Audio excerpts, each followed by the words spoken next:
أعوذ بالله من الشيطان الرجيم بسم الله الرحمن الرحيم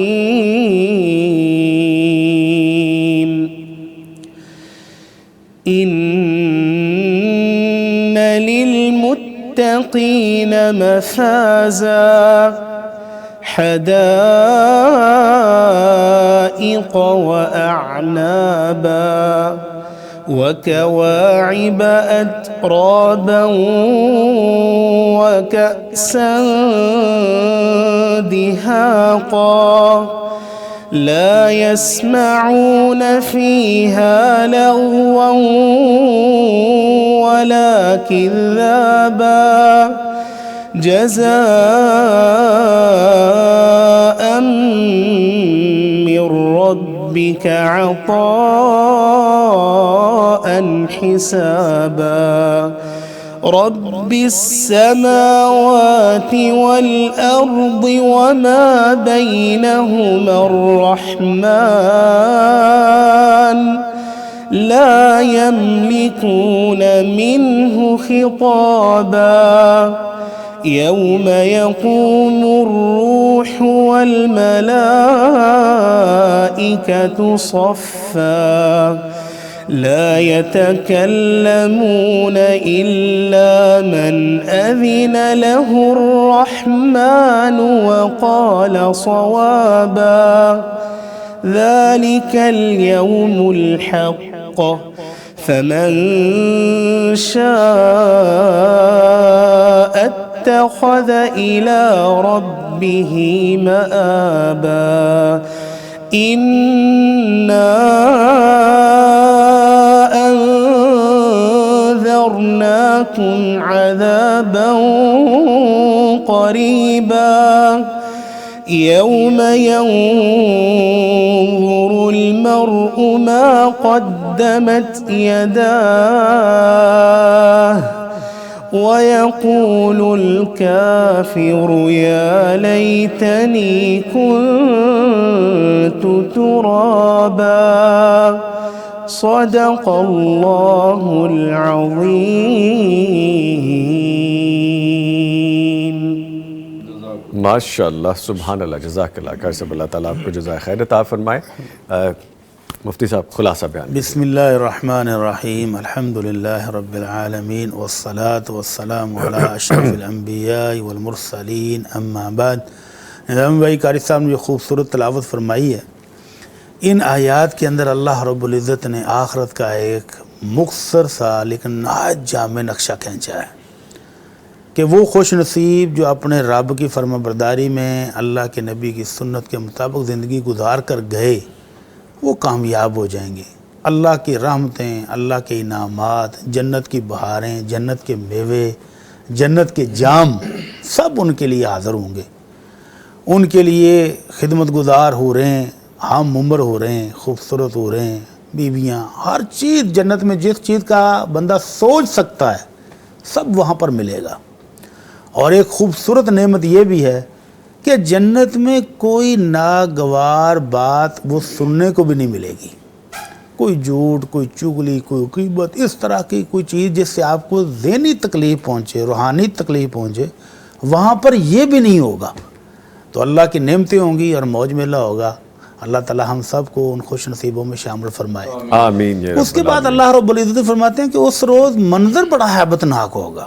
جبرائیل علیہ السلام اور تمام فرشتے صفوں میں کھڑے ہوں گے اور کسی شخص کو اللہ رب العالمین کی اجازت کے بغیر ایک کلمہ بولنے کی بھی اجازت نہیں ہوگی. ضرورت نہیں ہوگی کسی کو بولے. اور اس روز جو اللہ کے نافرمان ہیں، مشرک، کافر، منافق، ان کی بری حالت ہوگی. کافر کہے گا کاش میں جو مرا تھا دنیا میں مٹی کے ساتھ مٹی ہو جائے، ختم ہو جاتا، اب دوبارہ تو اٹھنا نہ پڑتا. تو یہ حسرت وہ ہے ان کے لیے ہے جو کہتے تھے کہ آخر ہے ہی نہیں، یہ جان مٹھا تو اگلا کن ڈٹا. تو مشرکین مکہ کا عقیدہ بھی یہ تھا کہ قبروں سے کوئی نہیں اٹھنا. تو اللہ تعالیٰ ان کو بھی متربع کر رہا ہے کہ قبروں سے اٹھنا ہے، سوال جواب ہونے ہیں، اللہ کے سامنے پیش ہونا ہے، انجام دیکھ لو. تو کافر اس روز خواہش کرے گا کاش جو میں مٹی میں ملا تھا تو تو وہی مٹی کے ساتھ ہی مٹی ہو چکا ہوتا اور دوبارہ نہ اٹھنا پڑتا، لیکن اٹھنا تو پڑے گا۔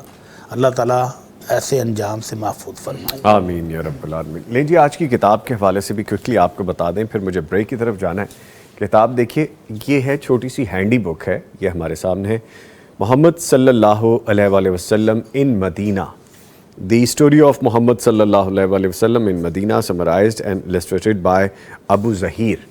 یہ کتاب پبلیکیشن ہے دارالسلام کی، دارالسلام انٹرنیشنل نے اس کو شائع کیا ہے۔ اور نبی کریم صلی اللہ علیہ وآلہ وسلم کی مبارک زندگی کو ہر خاص و عام اور چھوٹے بڑے کے سامنے رکھنے کی ضرورت ہے، اور اس سے ہمیں پتہ چلتا ہے کہ کس سے کس انداز اور کن الفاظ میں گفتگو کرنی ہے، کیسے پیش آنا ہے، استقامت کیسے اختیار کرنی ہے، اہل ایمان سے ہمارا برتاؤ کیسا ہونا چاہیے، اور سب سے بڑھ کر یہ کہ یہ سیرت مبارکہ کا سفر کس قدر مشکلات سے گزرا اور ریاست مدینہ کیسے وجود میں آئی، اور عہد مدنی میں کیا طرز عمل اختیار کیا گیا۔ یہ کتاب اسی تسلسل کی، اسی سلسلے کی ایک کڑی ہے، اور یہ کتاب اگر آپ حاصل کرنا چاہتے ہیں تو دارالسلام کے تمام شو رومز، تمام آؤٹلیٹس پہ دستیاب ہے۔ اگر آپ آن لائن آرڈر کرنا چاہتے ہیں darussalam.pk پہ جائیے، آرڈر پلیس کیجئے، یہ کتاب آپ کو مل جائے گی۔ جیسے اس کا فرنٹ ہے، اس بک کا پہلا پیج ہے، ویسے ہی اندر سے دیکھیے بڑی خوبصورت طریقے سے اگر مدینہ کے بارے میں بتایا گیا ہے تو وہاں کے نقش بھی بنا کے دکھائے گئے ہیں اس میں۔ یہ دیکھیے پرنٹنگ، پیپر، کلر سکیم، یہ دیکھیے if they write down for a camel تو کیمل کی سائڈ بھی دکھائی ہے۔ اسی طرح سے ٹریول کے بارے میں اگر بتایا ہے تو ٹریولنگ کے عکس نیچے دکھائے گئے ہیں۔ اور بہرحال یہ کتاب اگر آپ حاصل کرنا چاہتے ہیں تو میں نے آپ کا ایڈریس بتایا، آپ آن لائن آرڈر کر سکتے ہیں، خود بھی پڑھیے، بچوں کو بھی پڑھائیے۔ مسلم لائبریری کا ایک خوبصورت اضافہ جس کے بارے میں آپ کو میں نے بتا دیا ہے، اور اس کو ہم یہاں پہ ایسے رکھنے کی کوشش بھی کرتے ہیں۔ ٹھیک ہے جی، اس کے ساتھ ہی ٹرانسمیشن کو آگے لے کے بڑھتے ہوئے جناب قاری عبدالرحمن نعیم صاحب کا ہم شکریہ ادا کرتے ہیں۔ قاری صاحب شکریہ، آپ تشریف لائے ہیں۔ لیں جی، ٹرانسمیشن میں ایک چھوٹا سا وقفہ لے رہے ہیں، وقفے کے بعد جب ہم دوبارہ آئیں گے تو یوٹیوب کے لائیو لنک کے جو کمنٹس ہیں ان کو بھی شامل کریں گے اور گفتگو کا آغاز بھی کریں گے۔ ملتے ہیں ایک بریک کے بعد۔ لبیک اللہ کی مقدس فضاؤں میں گم ہوں، میں جنت کی ٹھنڈی ہواؤں میں گم ہوں۔ معزز مہمانوں کی محفل میں ایک اور شخصیت کا اضافہ ہو چکا ہے، انہیں خوش آمدید کہیں گے۔ ہمارے ساتھ موجود ہیں، اسلامک اسکالر ہیں، فاضل مدینہ یونیورسٹی ہیں، شیخ الحدیث مفتی عبدالرحمن عابد صاحب۔ سر السلام علیکم۔ وعلیکم السلام ورحمۃ اللہ وبرکاتہ۔ سر بہت شکریہ، آپ تشریف لائے۔ صبح سویرے آنا تھوڑا سا مشکل ہوتا ہے مجھے پتہ ہے، جزاکم لیکن آپ اللہ نے خیر۔ وقت نکالا، آپ کا شکریہ سر، بارک اللہ۔ Thank you very much. نہیں جی، گفتگو کریں گے، اور ٹاپک ہمارا جیسے کہ آپ کو پتہ ہے کہ توبہ کا موسم ہے، عشرہ ذوالحجہ میں لوٹ آنے والوں کے لیے بخشش کی راہیں ہیں، وہ کس طرح سے ہیں، کس طرح ہم ان راہوں پہ چل سکتے ہیں، کس طرح سے بخشش کا سامان کر سکتے ہیں، اور کیا کوشش ہمیں کرنی چاہیے۔ اس سے پہلے کہ اس کی طرف بڑھیں، چند ایک کمنٹس ہیں اور بڑے اچھے کمنٹس آج مجھے مل رہے ہیں۔ عثمان ریپیرنگ لیب ہمیں لکھتے ہیں السلام علیکم۔ وعلیکم السلام، اللہ آپ کی خیر کرے، اللہ تعالیٰ آپ کی بھی خیر کرے جی، آمین۔ بہت شکریہ، اتنی محبت سے آپ نے لکھا۔ ہماری بہن ہے عرفات شیخ، اور وہ لکھتی ہیں السلام علیکم ورحمۃ اللہ وبرکاتہ، نظامی بھائی، شیخ محترم مفتی محمد اجمل بھٹی صاحب جی، وعلیکم السلام۔ اللہ سبحانہ و تعالیٰ آپ کو اور آپ کی ساری ٹیم کو ہمیشہ اپنے حفظ و امان میں رکھے، آمین۔ نوید بھائی، اس پروگرام سے بہت کچھ سیکھنے کو ملا، اللہ سبحانہ و تعالیٰ ایسے علم کے میلے کو ہمیشہ سرسبز و شاداب رکھیں، آمین آمین۔ بڑا دل خوش ہوتا ہے اور لگتا ہے کہ جو تھوڑی بہت کاوش میری اپنی ہے اور جو ایک بڑی کاوش پیغام ٹی وی کی ہے، اس میں کامیابی کا سہرا ہمیں سجدہ نظر آتا ہے جب ہمیں ایسے کمنٹس ملتے ہیں کہ نہ صرف پاکستان بلکہ پاکستان سے باہر بھی جہاں ہم دیکھے جاتے ہیں۔ ہماری یہ بہن کشمیر سے ہمیں لکھتی ہیں، عثمان ریپیرنگ لیب، یہ آئیڈیا آئی گیس پاکستان میں ہی ہے اور ہمارے ارد گرد کہیں سے لکھتے ہیں۔ اسی طرح سے ہمیں دنیا بھر سے جو میسیجز آتے ہیں اور وہ کہتے ہیں کہ دین کی رہنمائی، شرعی رہنمائی قرآن و حدیث کے حوالے سے جو ہمیں ملتی ہے، ہم اس پہ عمل کرنا شروع ہو گئے۔ تو اس میں ہمیں لگتا ہے کہ چلیں ہم خیر کی طرف چل رہے ہیں، کامیابی کی طرف چل رہے ہیں۔ کامیابی سے مجھے یاد آیا کہ آپ یہ بھی ذہن میں رکھیں کہ اگر آپ پیغام ٹی وی کے ساتھ تعاون کرنا چاہتے ہیں تو آپ شامل ہو سکتے ہیں۔ وہ کس طرح سے آپ کو پتہ ہے، ان 10 افضل ترین عظیم ترین دنوں میں کوئی بھی خیر کا کام، نیکی کا کام آپ کریں گے، صدقات خیرات کریں گے، عطیات دیں گے اور کسی کی ہیلپ کرنا چاہیں گے، کسی کی مدد کرنا چاہیں گے، اس کے لیے آپ کوئی رقم بھیجیں گے پیغام ٹی وی کو، تو ہمارے بہت سے پروجیکٹس ہیں، اس خیر کے کام میں آپ کا حصہ آ جائے گا. جیسے رمضان المبارک میں آپ نے بڑھ چڑھ کے حصہ لیا ہے ماشاءاللہ, اسی طرح سے آپ کو ہر دن میں, جس طرح ان 10 افضل ترین دنوں کی میں بات کر رہا ہوں, اور اس میں آپ حصہ ڈالیں گے تو اللہ تعالیٰ اس خیر کے کام کے لیے, نیکی کے کام کے لیے, دعوت دین کے کام کے لیے آپ کا حصہ قبول کریں گے اور اجر و ثواب آپ کو ملے گا. سو کم فارورڈ اور اپنا حساب ڈال سکتے ہیں. گفتگو کا اب آغاز کرتے ہیں, اور آغاز میں مفتی عبد الرحمن عابد صاحب سے میں گفتگو کا آغاز کرتا ہوں. سر فرمائیے گا, حدیث میں عشرہ ذو الحجہ کو افضل الایام کہا گیا ہے, افضل ترین دن, عظیم ترین دن. اس میں توبہ کا دروازہ کیوں نمایاں ہوتا ہے؟ ویسے تو افضل ترین دن ہے, بات یہاں سے سمجھ میں آنی چاہیے, لیکن مزید واضح کر دیجئے پلیز. رسول اللہ صلی اللہ علیہ وسلم کا فرمان ہے کہ ما من ایام العمل الصالح فیہن احب الی اللہ من ہذہ الایام العشر. جی, سال کے دنوں میں سے کوئی دن, کسی دن کا کیا ہوا نیک عمل وہ ان دنوں کے کیے ہوئے نیک عمل سے اللہ کو زیادہ پیارا اور محبوب نہیں ہے. تو توبہ بھی ایک نیک عمل ہے, جس طرح نماز نیک عمل ہے, توبہ بھی نیک عمل ہے. توبہ ایک مسلمان پر صرف مستحب عمل نہیں ہے, یہ تو فرض ہے. اللہ رب العالمین نے توبہ کرنے کا حکم دیا ہے. رسول مکرم صلی اللہ علیہ وسلم دن میں 100 مرتبہ 70 مرتبہ ایک روایت میں آتا ہے, اور آپ صلی اللہ علیہ وسلم کہتے ہیں میں دن میں 100 مرتبہ توبہ کرتا ہوں, اللہ سے استغفار کرتا ہوں. تو یہ دلیل ہے اس بات کی کہ یہ عظیم الشان عمل ہے توبہ, ہمیشہ یہ عظیم الشان عمل ہے. لیکن ان دنوں کے اندر جس طرح باقی نیک اعمال وہ اللہ رب العالمین کو باقی سال کے باقی دنوں سے زیادہ محبوب اور پسندیدہ ہیں, تو یہ توبہ بھی ان دنوں میں اللہ رب العالمین کو بہت زیادہ پسند ہے. سبحان اللہ. ٹھیک ہے سر, اسی سلسلے کو تھوڑا سا اور بڑھاتے ہیں. پروفیسر صاحب موجود ہیں, سر آپ کو شامل کرتا ہوں. یہ فرمائے گا کہ قرآن کریم کی روشنی میں عشرہ ذو الحجہ کے جو ایام کو باقی دنوں پر فضیلت حاصل ہے وہ کس طرح سے ہے, تاکہ واضح ہو جائے جو ہم بات کر رہے ہیں, جو ٹرانسمیشن کر رہے ہیں.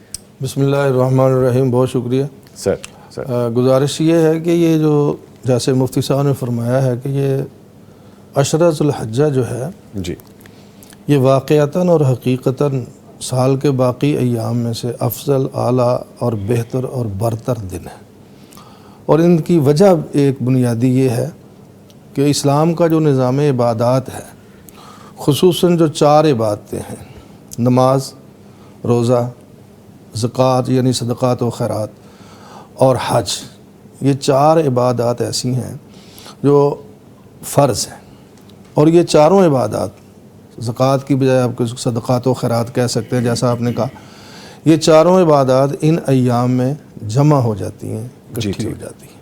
کہ نماز تو فرض ہے ہی, ہر مسلمان پر اس کو پڑھنا چاہیے, اور اس دنوں میں خاص توجہ سے فرض کے علاوہ نوافل کا اہتمام کرنا چاہیے. جی, رسول اکرم صلی اللہ علیہ وسلم کی حدیث مبارکہ ہے, آپ نے فرمایا ہے کہ اللہ تعالیٰ ارشاد فرماتا ہے, حدیث قدسی ہے, یعنی اللہ کا ارشاد ہے, اور الفاظ رسول اکرم صلی اللہ علیہ وآلہ وسلم کے, میرا بندہ نوافل کے ذریعے یعنی نفلی نماز کے ذریعے میرا قرب حاصل کرتا ہے, اور پھر نوافل کے ذریعے وہ میرا اتنے قریب ہو جاتا ہے, اتنا قریب ہو جاتا ہے کہ اس کی زبان سے جو بھی نکلتا ہے میں اسے شرف قبولیت عطا فرما دیتا ہوں. اس لیے ان ایام میں آپ نے پوچھا کہ اس کی وجہ کیا ہے, بنیادی طور پر میں نے عرض کیا کہ اس میں 4 عبادات جمع ہوتی ہیں. نمبر 1 فرض نماز, نوافل وغیرہ, اور نمبر 2 روزے. سنن ابی داود میں حدیث ہے, شارحین حدیث نے اس کا یہی مطلب لیا ہے, رسول اللہ صلی اللہ علیہ وآلہ وسلم ان ایام میں جو پہلے 9 دن ہیں, یکم ذو الحج سے 9 ذو الحج تک, ان 9 دنوں میں آپ روزے رکھا کرتے تھے, نفلی روزے ہیں. اور خاص طور پر 9 ذو الحج کا روزہ, اس کی تو بڑی زیادہ اہمیت ہے, بہت زیادہ فضیلت ہے. مسلم شریف میں حدیث ہے, پیارے نبی علیہ الصلوۃ والسلام نے فرمایا کہ احتسب علی اللہ, مجھے اللہ سے امید ہے.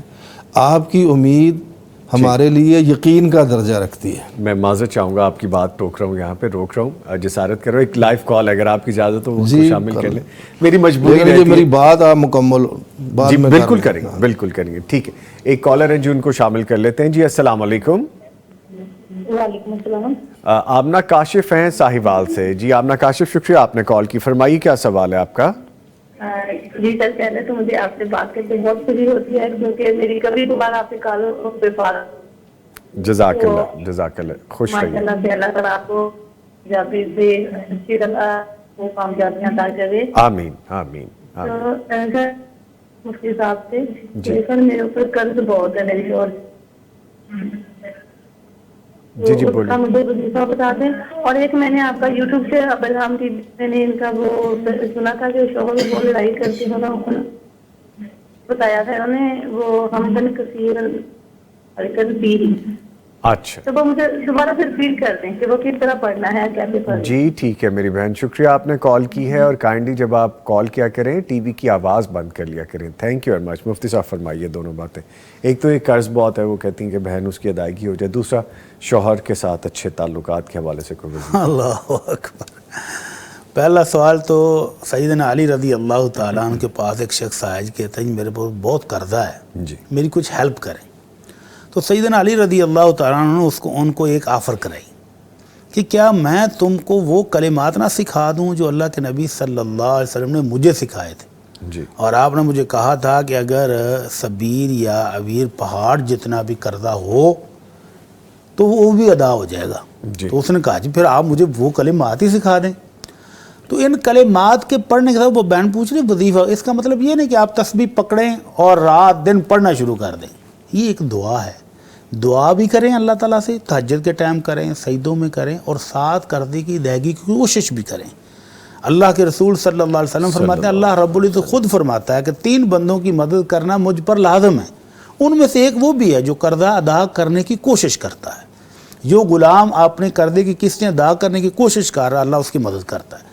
تو مدد کریں گے، اللہ کی مدد آئے گی جب آپ کوشش کریں گے. دعا یہ ہے اکفنی بحلالک عن حرامک واغننی بفضلک عمن سواک، کہ اللہ اپنے فضل و کرم سے مجھے غنی کر دے اور اللہ کسی کا محتاج نہ کرنا، اپنے در کا مجھے محتاج بنا لے. تو جب اللہ کے در کا محتاج آپ بن گئے اور اللہ کے فضل نے آپ کو غنی کر دیا تو پھر قرضے کیا چیز ہیں، سارے ادا ہو جائیں گے. تو اس دعا کو پورے یقین اور ایمان کے ساتھ اپنے سجدوں میں، اپنی تہجد میں مانگیں. ٹھیک ہے. اور دوسرا سوال ہے کہ خامد کے اور اس کے درمیان پیار پیدا ہو جائے تو اس کو پیار کی تو اللہ کے نبی صلی اللہ علیہ وسلم نے خود بتایا ہے صلی اللہ کہ فرمایا صلی اللہ علیہ وسلم لم یرا للمتحابین مثل النکاح، کہ نکاح سے زیادہ محبت بڑھانے والی کوئی چیز دیکھی ہی نہیں گئی. تو ان کا تو نکاح ہو چکا ہے، شادی ہو چکی ہے، اب مسئلہ کہاں ہے؟ تھوڑی سی اپنی خدمت میں اضافہ کر دیں. اللہ کے نبی صلی اللہ علیہ وسلم کے پاس ایک صحابیہ آئیں جی. تو آپ نے پوچھا کہ شادی شدہ ہو؟ کہنے لگے جی ہاں اللہ کے رسول میں شادی شدہ ہوں. تو آپ نے فرمایا خامد کی خدمت میں کیسی ہو؟ کہنے لگے اللہ کے نبی کبھی کسر نہیں چھوڑی، الا یہ کہ میں تھک جاؤں، عاجز آ جاؤں تو پھر اللہ کے رسول میں معذرت بھی کر لیتی ہوں. تو آپ نے فرمایا دیکھ لینا انما ہوا جنتک و نارک، تمہارا خامد ہی تمہاری جنت بھی ہے جہنم بھی ہے. یعنی اگر خدمت کر کے تم خامد کو راضی کر چکی ہو تو جنت ہے، اور اگر تمہارا خامد تو اس سے ناراض ہے تو سمجھ لو پھر معاملہ گڑبڑ ہے. ٹھیک. تو ہماری اس بہن کو ہمارا وظیفہ یہ ہے کہ اپنے خامد کی خدمت میں پہلے کی نسبت 50% یا 100% اضافہ کر دیں، انشاءاللہ محبت پیدا ہو جائے. اس کی ڈوز بڑھا دیں. ہاں جی، آپ کہہ رہے ہیں. ٹھیک. اس کے ساتھ میں مفتی صاحب کی اجازت سے سر کچھ اضافہ کرنا چاہوں گا. یہ وظائف کے تو ماہر یہی ہیں، لیکن قرآن مجید کی ایک آیت ہے جی. میں یہ چاہوں گا کہ وہ ہماری بہن محترمہ اس آیت کو کثرت سے پڑھا کریں. وہ دعا ہی ہے ربنا حب لنا من ازواجنا وذریاتنا قرۃ اعین وجعلنا للمتقین اماما. یہ سورۃ فرقان کی 74 نمبر آیت ہے. ترجمہ اس کا یہ ہے کہ ہمارے رب ہمیں ایسی بیویاں اور ایسے خاوند عطا فرما، قرۃ اعین، اور ایسی اولاد عطا فرما جو ہماری آنکھوں کی ٹھنڈک ہو، وجعلنا للمتقین اماما، اور ہمیں نیک لوگوں کا، پرہیزگار لوگوں کا امام بنا دے، مقتدا بنا دے. تو یہ عملی وظیفہ جنہوں نے بتایا مفتی صاحب نے وہ ہماری بہن محترمہ یہ بھی کریں، اور ساتھ یہ آیت قرآن مجید کی پڑھتی رہیں تو انشاءاللہ امید ہے کہ باہمی محبت میں اضافہ ہو جائے گا انشاءاللہ. ماشاءاللہ. مفتی صاحب پلیز. جی میں آپ ہی کی طرف آ رہا تھا، پلیز فرمائیے. وہ یہ ہے کہ بسا اوقات بیویاں اپنے خامدوں کے مکمل حقوق ادا کر رہی ہوتی ہیں، وہ کوئی کسر نہیں چھوڑتی. اپنی طاقت سے بڑھ کر بھی وہ کر رہی ہوتی ہیں، لیکن خامدوں کی بچپن سے ان کے خاندان میں تربیت نہیں ہوئی ہوتی، وہ اپنی بیوی کی اچھی خدمت کے باوجود، محبت کے باوجود، ہر طرح کے حقوق ادا کرنے کے باوجود ان کی طرف توجہ نہیں دیتے۔ کئی ایسے بھی ہوتے ہیں ان کی نظریں ادھر ادھر دوسری طرف گھومتی پھرتی رہتی ہیں، وہ بیوی کی پرواہ بھی نہیں کرتے۔ جی تو ایسی صورت میں دو کام کرنے ہیں ہماری اس بہن نے، جی اگر وہ ایسی ہے تو اپنے پورے حقوق اپنی استطاعت کے مطابق ادا کر رہی ہے، کوئی کسر نہیں چھوڑ رہی، تو پھر اس کے لیے اللہ رب العالمین سے تہجد کے ٹائم اٹھ کر دعا کرے کہ یا اللہ اس کی اصلاح فرما دے۔ ماشاءاللہ، جی ٹھیک ہے ٹھیک ہے۔ تو آسمان دنیا پر آئے ہوئے ہوتے ہیں پروردگار اس وقت، جی اور بندے کی دعا اللہ رب العالمین رد نہیں کرتے۔ دوسرا وہ یہ کرے کہ دعا بھی کرے اور خاوند کے اس رویے پر اس کو صبر کرنا چاہیے، ٹھیک ہے، کیونکہ جو نکاح ہے نا جی جی، یہ توڑنے کے لیے یا ٹوٹنے کے لیے نہیں ہوتا کہ چھوٹی چھوٹی باتوں پر یہ ٹوٹ جائے، نکاح جوڑنے کے لیے ہمیشہ کے لیے ہوتا ہے، زندگی بھر میں، زندگی بھر نکاح کا مقصد یہ ہوتا ہے کہ زندگی بھر ایک دوسرے کے مکمل حقوق ادا کرنے ہیں۔ ٹھیک ٹھیک، تو ایک طرف سے اگر کمی ہے نا تو یہ صبر کرے اس پر، اور صبر کرنے والوں کے لیے اللہ نے بہت بڑا اجر رکھا ہوا ہے، یقیناً تو اس کو اجر ملے گا انشاءاللہ۔ اس کے گناہ معاف ہوں گے جو اس کو اذیتیں خامد کی طرف سے آئیں گی، اور درجات بھی بلند ہوں گے اس سے۔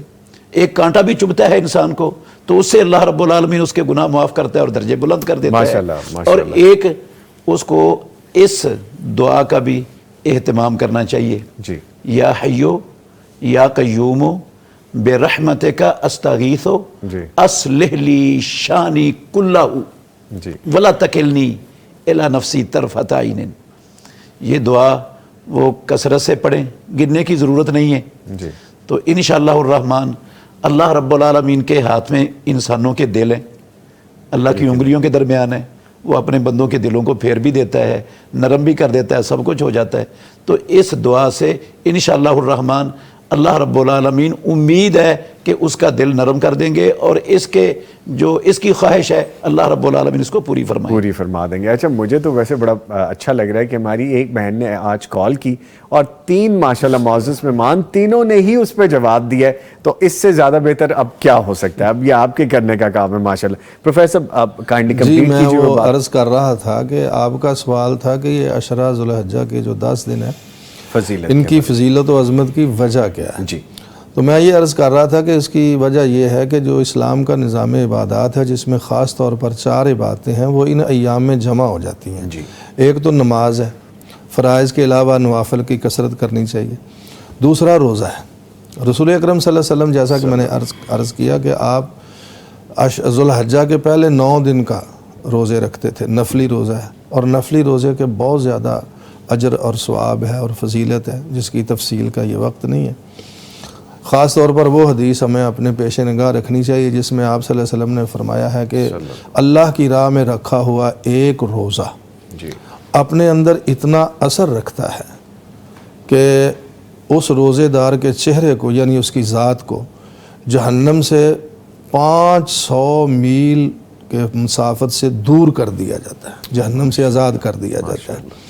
اس لیے ان ایام میں نفلی روزوں کی کثرت کرنی چاہیے، یہ بھی ایک وجہ ہے اس کی فضیلت کی۔ خاص طور پہ 9 ذو الحج کا جو روزہ ہے یوم عرفہ کا، اس کے بارے میں تو ہمارے آقا صلی اللہ علیہ وآلہ وسلم کا ارشاد مبارک ہے کہ احتسب علی اللہ، کہ مجھے امید ہے، اور میں عرض کر رہا تھا کہ رسول اکرم کی امید ہمارے لیے یقین کا درجہ رکھتی ہے کہ آپ علیہ السلام نے فرمایا کہ مجھے امید ہے کہ جو 9 ذو الحج یوم عرفہ کا میرا امتی روزہ رکھے گا اس کے 2 سال کے گناہ اللہ معاف فرمائے گا، ایک گزشتہ سال کے اور ایک موجودہ سال کے۔ اللہ اس لیے 9 ذو الحج کا روزہ جو ہے اس کا ضرور اہتمام کرنا چاہیے، اور یہ روزے جیسی اہم عبادت جو ہے وہ بھی ان ایام میں جمع ہو گئی ہے۔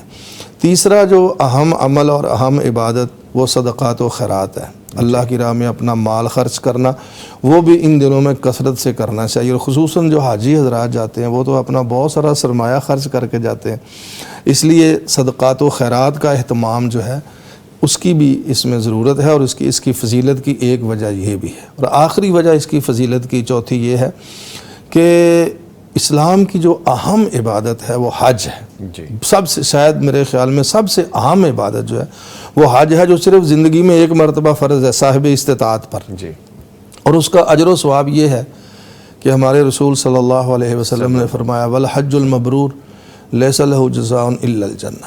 اگر کسی کا حج بارگاہ عزدی میں قبول ہو جائے تو جنت کے سوا اس کا اور کوئی اجر ہے ہی نہیں ہے. اور ایک روایت میں تو یہ بھی آتا ہے کہ جب حاجی حج کر کے واپس پلٹتا ہے، اس کا حج بارگاہ الہی میں قبول ہو جائے تو وہ گناہوں سے ایسے پاک ہوتا ہے جس طرح دنیا میں آنے والا بچہ گناہوں سے پاک ہوتا ہے. جو چار جو عبادات ہیں اہم اور بنیادی، یہ ان دنوں میں جمع ہو جاتی ہیں.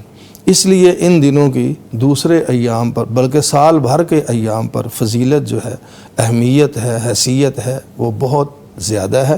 اس لیے میں آپ کے توسط سے تمام ناظرین و سامعین کو یہ عرض کرنا چاہوں گا کہ جو 1-2 دن باقی ہیں، 3 دن، ان میں ان عبادات کا زیادہ سے زیادہ اہتمام کریں اور اپنے اللہ کا قرب حاصل کرنے کی کوشش کریں. ٹھیک ہے. 9 ذی الحج کے حوالے سے جو روزے کے بارے میں بات ہوتی ہے، معزز مہمان موجود ہیں، آج ہم اس کو واضح کر دیں کیونکہ ڈیلی ہمیں یہ سوال آ رہا ہے، ڈیلی آ رہا ہے. میرے ذہن میں آ رہا تھا کہ آپ یہ سوال کریں. ہاں جی ڈیلی آ رہا ہے، تو میں چاہ رہا تھا آج یہ واضح ہو جائے بات کہ آج جو تاریخ ہے اس کے اتنے دن بعد آپ اب یہ روزہ رکھ سکتے ہیں 9 ذی الحج کا.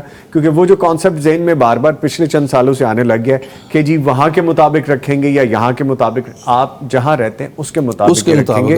اور وہ دن کب آ رہا ہے سر اس حوالے سے؟ 9 ذی الحج. 9 ذی الحج جمعۃ المبارک. ٹھیک ہے ٹھیک ہے. اچھا مفتی صاحب ایک چیز اور میں آپ سے جو جاننا چاہوں گا، صحابہ کرام ان کا جو عشرہ ذی الحجہ میں اپنی اصلاح اور توبہ کے حوالے سے خاص معمولات اپنا لیتے تھے، وہ خاص اپنے معمولات ان کے ہوا کرتے تھے ان دنوں پہ، وہ بیان کیجیے گا. صحیح بخاری شریف میں امام بخاری رحمۃ اللہ علیہ نے تعلیقاً روایت ذکر کی ہے کہ عبداللہ بن عمر رضی اللہ تعالی عنہما اور ابو ہریرہ رضی اللہ تعالی عنہ جب ذو الحجہ کا چاند طلوع ہو جاتا تھا جی تو وہ نکلتے تھے اپنے گھروں سے اور بازاروں میں جاتے تھے. جی وَيُكَبِّرَانِ، اور وہ تکبیریں پڑھتے تھے بلند آواز سے. وَيُكَبِّرُ النَّاسُ بِتَكْبِيرِهِمَا، اور لوگ بھی ان کی تکبیروں کے ساتھ تکبیروں کا اہتمام کرتے تھے، لوگ بھی ان کی تکبیروں کے ساتھ تکبیریں پڑھتے تھے. تو یہ ذو الحجہ کا چاند طلوع ہونے کے بعد صحابہ رضوان اللہ علیہ مجمعین سپیشل اہتمام کرتے تھے اس عمل کا، تکبیروں کے عمل کا.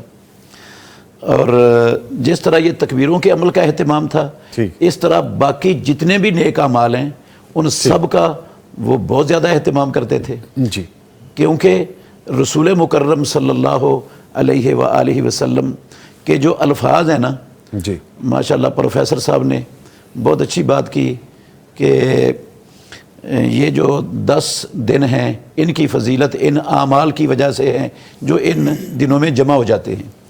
میں یہ سمجھتا ہوں کہ ان دنوں کی فضیلت کی سب سے بڑی وجہ رسول اللہ صلی اللہ علیہ وسلم کی زبان سے نکلے ہوئے سچے اور سچے الفاظ ہیں. آپ نے کہہ دیا کہ یہ دن سال کے باقی دنوں میں سے سب سے افضل ہیں، تو سب سے افضل ہیں.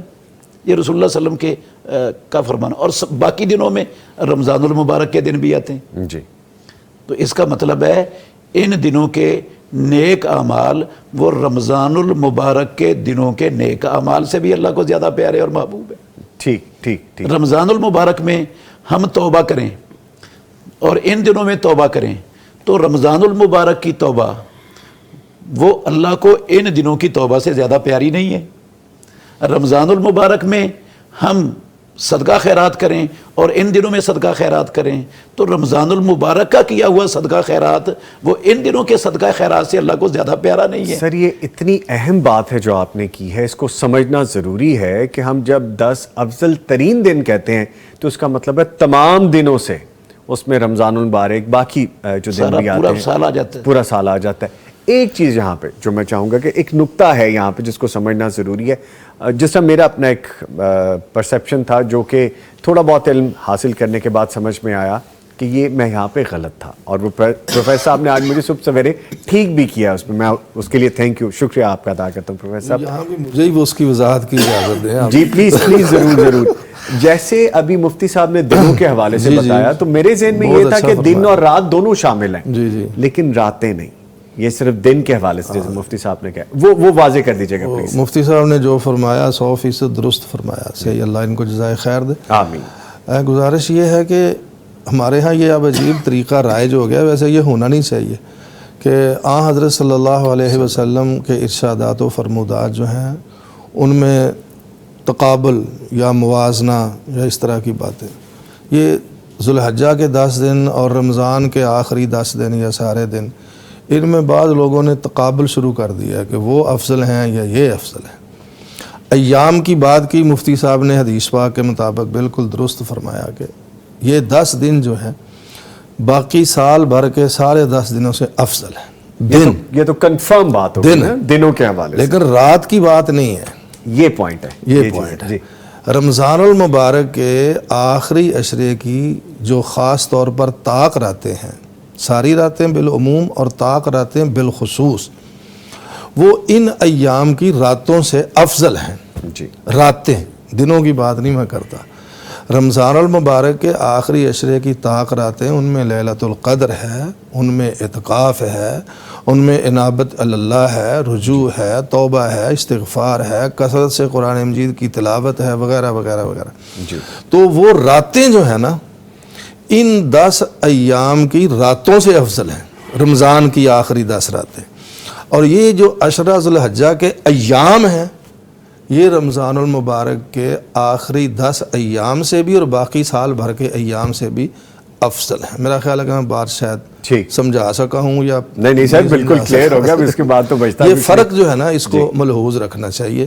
یہ بہت ضروری ہے. رمضان المبارک کی بہت زیادہ اہمیت ہے, خاص طور پہ اس کے آخری عشرے کی, کہ حدیث میں آتا ہے, مفتی صاحب مجھ سے بہتر جانتے ہیں, میں تو ایک طالب علم ہوں, کہ نبی صلی اللہ علیہ وآلہ وسلم کا یہ معمول تھا.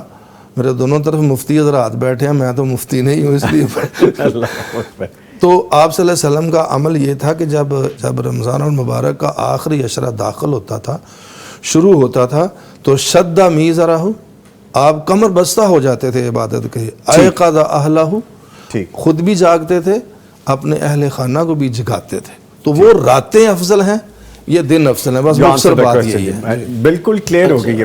سر پلیز تھوڑی سی اس میں اضافہ کروں گا انشاءاللہ.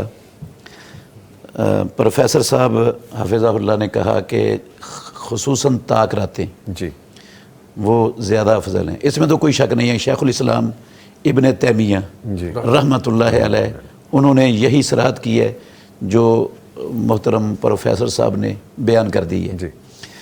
تو جو رمضان المبارک کا آخری عشرہ ہے نا, اس میں ایک بہت بڑی غلط فہمی ہمارے معاشرے کے اندر عام ہے. جی, وہ یہ ہے کہ یہ جو طاق راتیں ہیں نا, یہ باقی راتوں سے افضل ہیں, جبکہ آخری عشرے کی 10 راتوں میں سے کوئی ایک رات بھی طاق رات ہو سکتی ہے. ٹھیک ہے.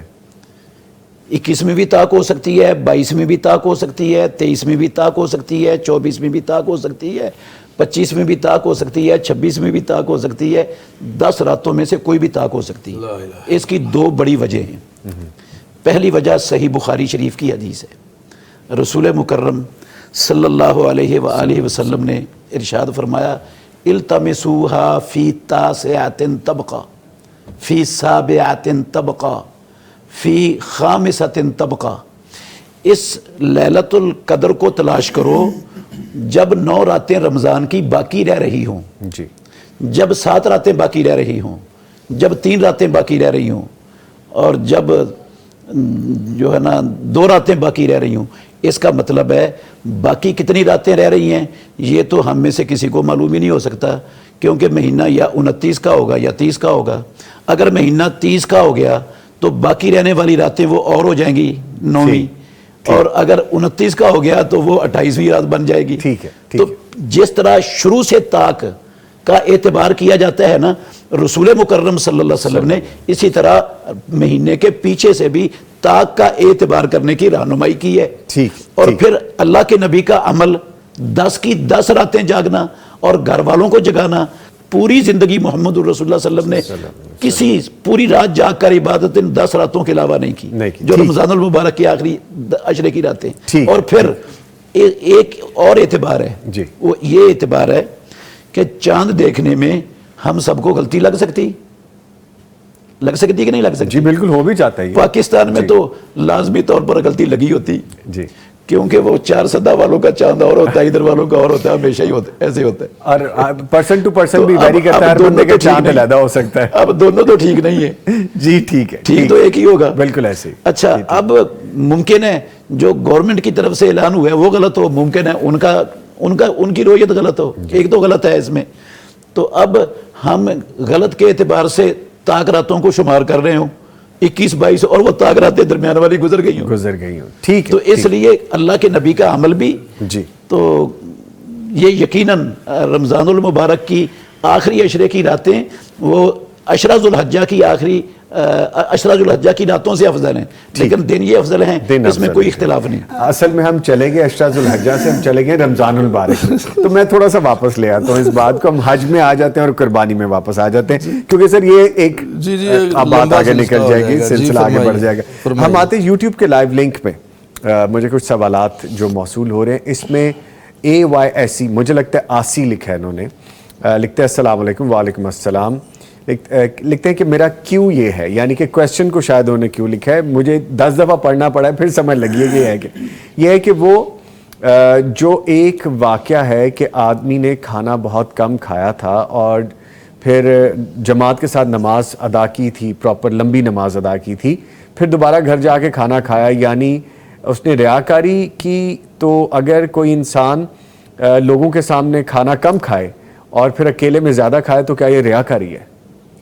مجھے نہیں ویسے سمجھ لگی، لیکن 2 چیزیں یہاں پہ مل رہی تھی تو میں نے کہا کہ پوچھ لوں. لوگوں کے سامنے اس نے کھانا کم کھایا ہے جی، صرف لوگوں کو دکھانے کے لیے کہ میں کم کھا رہا ہوں، اور جماعت پوری لمبی باقاعدہ ادا کیا نماز. اچھا، کھانا اور نماز کا تعلق نہیں بن رہا نا، 2 علیحدہ چیزیں ہیں یہاں پہ. کھانا اس نے کھایا ہے، چلیں یہاں آپ کہہ سکتے ہیں کہ لوگوں کو دکھانے کے لیے کم کھا رہا تھا، اس کو حالانکہ بھوک تھی. جی، تو بھوک تھی تو، لیکن اللہ کے نبی صلی اللہ علیہ وسلم کی سنت بھی یہی ہے کہ بھوک رکھ کر چھوڑ دو کھانا، جی، تھوڑا کھاؤ، کم کھاؤ. اور ہمارے قیمت رات تو کہتے ہیں جی آپ کا معدہ ہی اتنا ہے، مٹھی برابر کھائیں آپ جو بھی اتنا تک کھائیں. تو اگر اس نے تھوڑا کھایا تو ٹھیک کھایا بھائی. اور نماز اس نے لمبی پڑھی ہے، تسلی کے ساتھ پڑھی ہے، خشوع و خضوع کے ساتھ پڑھی ہے، تو وہ تو مطلوب ہے. یہ بھی اچھی بات ہے، یہ بھی اچھی بات ہے، کوئی بری بات تو نہیں کی اس نے. اور اگر گھر جا کر اس کو دوبارہ بھوک محسوس ہوئی اور اس نے کھانا کھا لیا تو جرم پھر بھی کوئی نہیں کیا. تو ایسے ہی لوگوں کی نیت پر شک کرنا بھی درست بات نہیں ہے. ٹھیک ہے، کہ اس نے کیوں ایسا کیا، یہ تو اس کا اور اس کا اللہ کا معاملہ ہے، آپ چھوڑ دیں. کوئی پریشانی والی بات نہیں. آپ پریشان کیوں ہیں مجھے اس بات پہ سمجھ نہیں لگی، یا کچھ سیکھنا چاہتے ہیں اس سے تو خیر سیکھنی چاہیے ہمیں چیزوں میں سے. Sir please. مسئلہ یہ ہے کہ ہمارے معاشرے میں بہت سے لوگ وہ ایسی چیز پر حکم لگاتے ہیں جس پر حکم لگانے کا ان کو حق ہوتا ہی نہیں. یہ ریاکاری مجھے اور آپ کو پتہ ہی نہیں چل سکتا، کسی کو بھی نہیں پتہ چل سکتا کہ کون ریاکار ہے اور کون ریاکار نہیں ہے.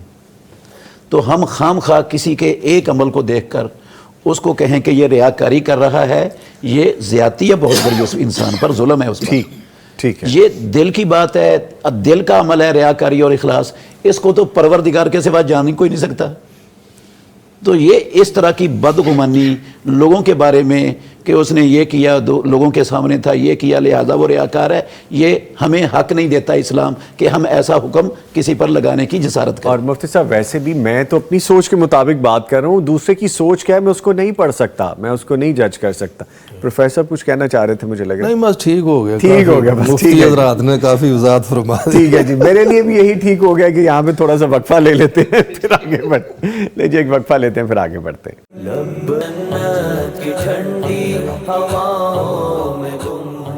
توبہ کا موسم ہے، عشرہ ذو الحجہ میں لوٹ آنے والوں کے لیے بخشش کی راہیں بالکل کھلی ہیں، اور ایسا لگتا ہے کہ اللہ تعالیٰ تو بالکل ریڈی ہیں کہ میرے بندے آئیں میری طرف. جیسے ہم اذان سنتے ہیں دن میں 5 مرتبہ، اور یہ دعوت ہوتی ہے کہ آؤ میری طرف، آؤ خیر کی طرف، آؤ فلاح کی طرف.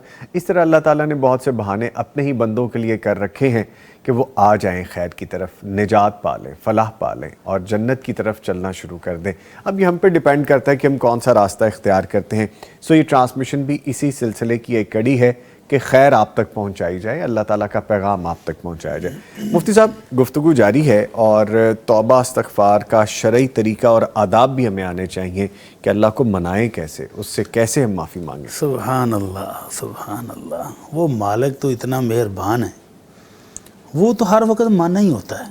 ہماری طرف سے ایک اثر ہوتی ہے کہ ہم پیش کب ہوتے ہیں۔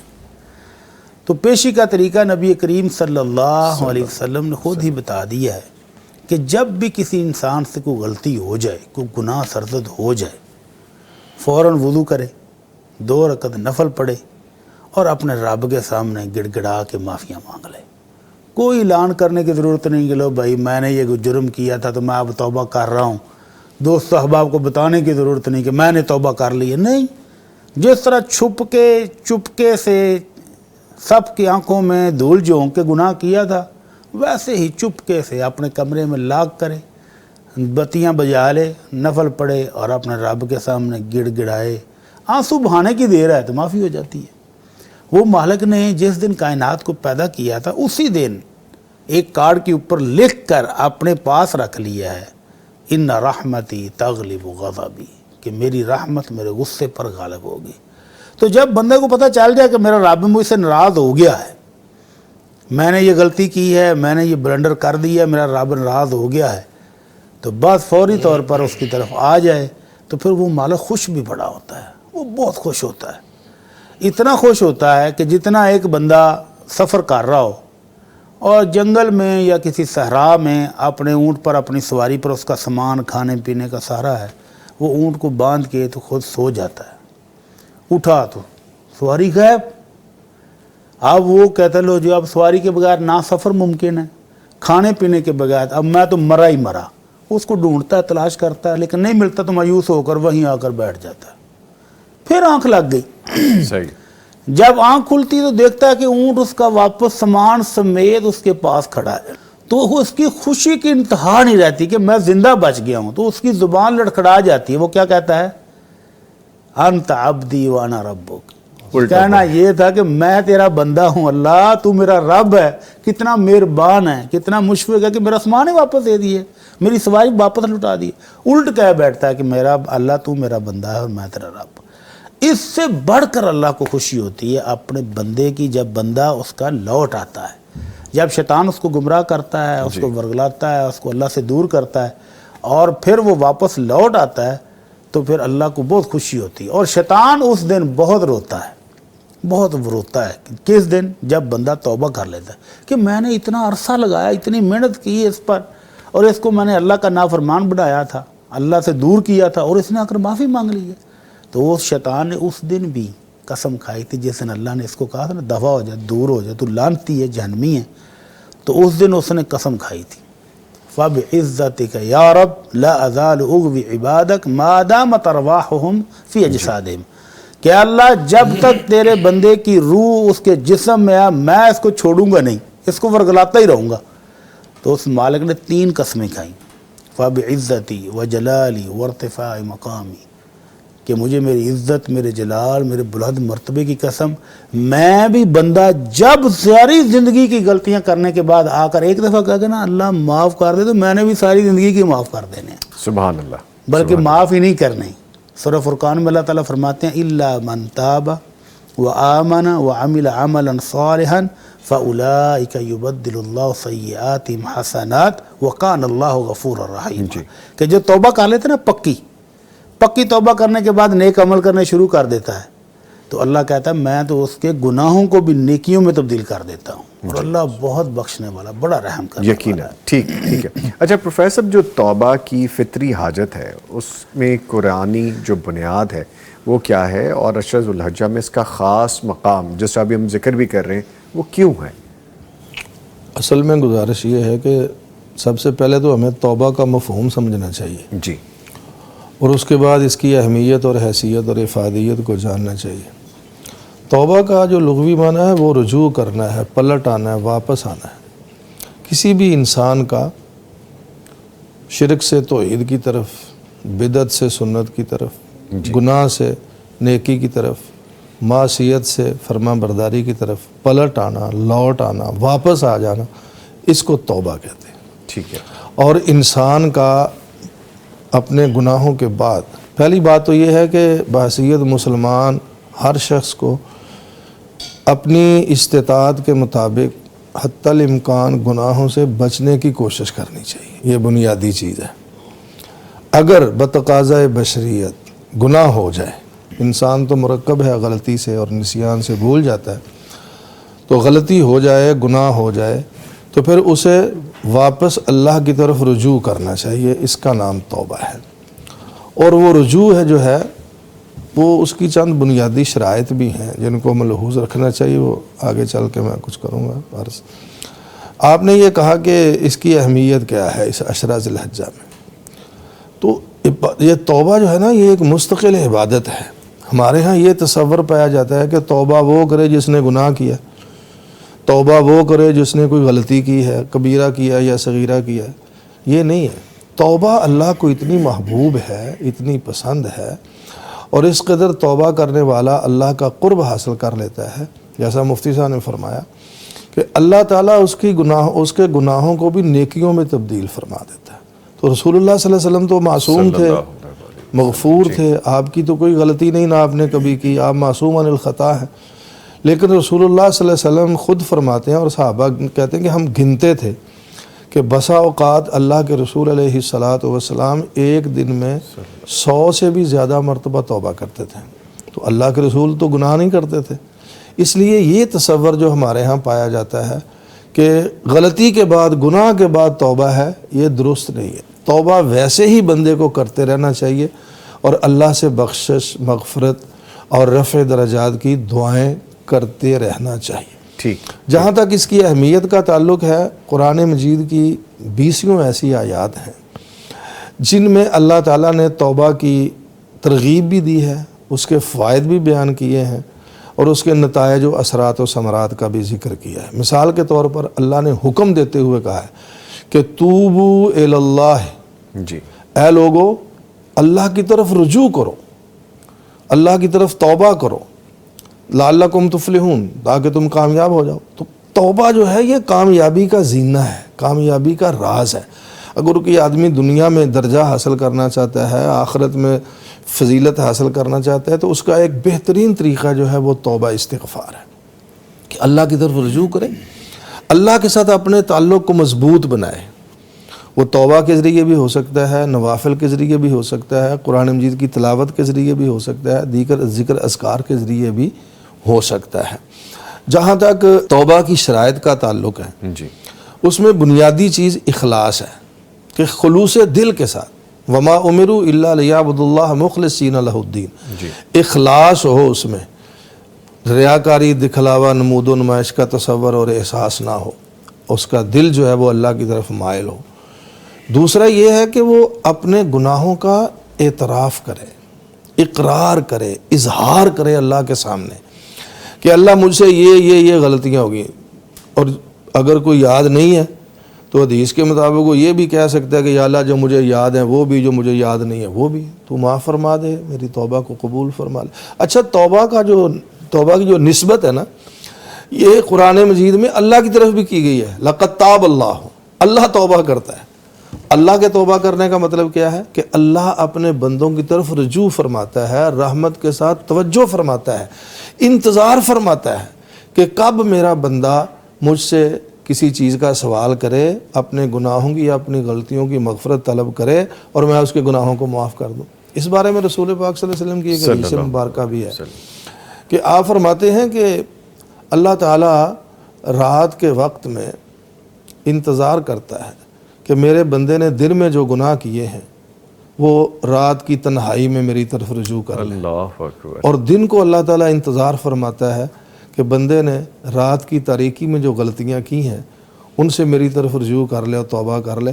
بس اس توبہ کرنا اس کا کام ہے، اور اللہ کی رحمت اتنی وسیع ہے، اتنی وسیع ہے کہ اللہ تعالیٰ اس کے فوراً گناہوں کو معاف فرما دیتا ہے۔ سبحان اللہ۔ حدیث میں ایک بڑا دلچسپ واقعہ ہے، 2 حدیثیں ہیں، میں ان کو ملا کے عرض کیے دیتا ہوں تاکہ وقت کم صرف ہو۔ سیدہ عائشہ رضی اللہ عنہ فرماتی ہیں کہ میرے دروازے میں ایک مرتبہ ایک عورت آئی. ایک روایت میں ہے کہ اس کے ساتھ 2 اس کی بیٹیاں بھی تھیں. تو اس نے کوئی سوال کیا. تو ایک روایت میں ہے فرماتی ہیں کہ میرے پاس 3 کھجوریں تھیں, میں نے وہ تینوں کو ایک ایک دے دی, ایک ماں کو, 2 دونوں بیٹی. میں بڑی معذرت چاہتا ہوں, کالر ہیں پچھلے کو 5 منٹ سے, مجھے پتا ہے کہ بات کمپلیٹ ہونا ضروری ہے, لیکن چونکہ مجبوری ہے اس کو لینا ہوگا. ضروری ہے. بہت شکریہ. کالر ہے جی, السلام علیکم. وعلیکم السلام سر, کیا حال ہے؟ سہیل احمد صاحب فیصل آباد سے کال کر رہے ہیں جی. شکریہ کال کیا. الحمدللہ میں خیریت سے ہوں, فرمائیے. میرا سوال ہے سر پٹی صاحب سے کہ ہم جو نا گائے یا اونٹ کی قربانی کا کسائی ہمیں ٹائم دیتا ہے جی, اگلے دن جو ہے نا وہ کہ رات کو آؤں گا 3-4 بجے, پھر آپ کیا نا جانور ذبح کروں گا. آیا کہ کوئی آدمی ہمیں کہہ دیتا ہے کہ یار اس وقت ٹائم ہے قربانی کا یا نہیں ہے, دوسرے دن عید کے دوسرے دن ہے نا رات کو ہمیں ٹائم دیتا ہے. یہ پٹی صاحب سے پوچھنا تھا کہ آیا کہ یہ رات کو بھی اگر قربانی کرے تو ہو جائے گی, یہ صبح سورج کے بعد یہ ٹائم اس کا ہے, اور تیسرے دن کتنے بجے تک ہے اس کا ٹائم؟ اچھا جی سہیل احمد صاحب بہت شکریہ آپ نے کال. وعلیکم السلام. میں جواب لیتا ہوں, میں جواب لیتا ہوں مفتی صاحب سے, ان کے شہر کے. ہاں میں اسی لیے میں نے کہا مفتی صاحب سے جواب لیتا ہوں. سر فرمائیے اس حوالے سے. جی, قربانی کا جو وقت رسول اللہ صلی اللہ علیہ وسلم کی احادیث سے ثابت ہے جی, وہ ہے یوم النحر, عید نماز پڑھنے سے لے کر 13 ذوالحجہ کے سورج کے غروب ہونے تک. جی, تو اس میں دن بھی آتے ہیں راتیں اور اس میں راتیں بھی آتی ہیں. جی, تو دن کو اگر موقع ملتا ہے تو دن کو کر لیں, رات کو موقع ملتا ہے تو رات کو کر لیں. لیکن ایک بات یاد رکھیں, جو 10 ذوالحجہ کا دن ہے نا وہ سورج غروب ہونے کے بعد ختم ہو جاتا ہے. اگر وہ رات کو کرے گا تو وہ 11 ذوالحجہ کی تاریخ شروع ہو چکی ہے, وہ 11 کی قربانی ہوگی. پھر وہ جو افضل ترین دن ہے نا 10 ذوالحجہ, اس سے نکل جائے گا.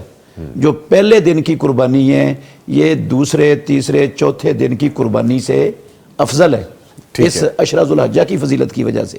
اور اگر سورج غروب ہو گیا قربانی ٹھیک ہے, لیکن فضیلت وہ نہیں رہے گی جو سورج غروب ہونے سے پہلے والی فضیلت. مفتی صاحب جیسے آپ فرما رہے ہیں وہ تو آلریڈی اگلے دن میں داخل ہو گئے نا, بے شک پھر آپ صبح میں کر لیں.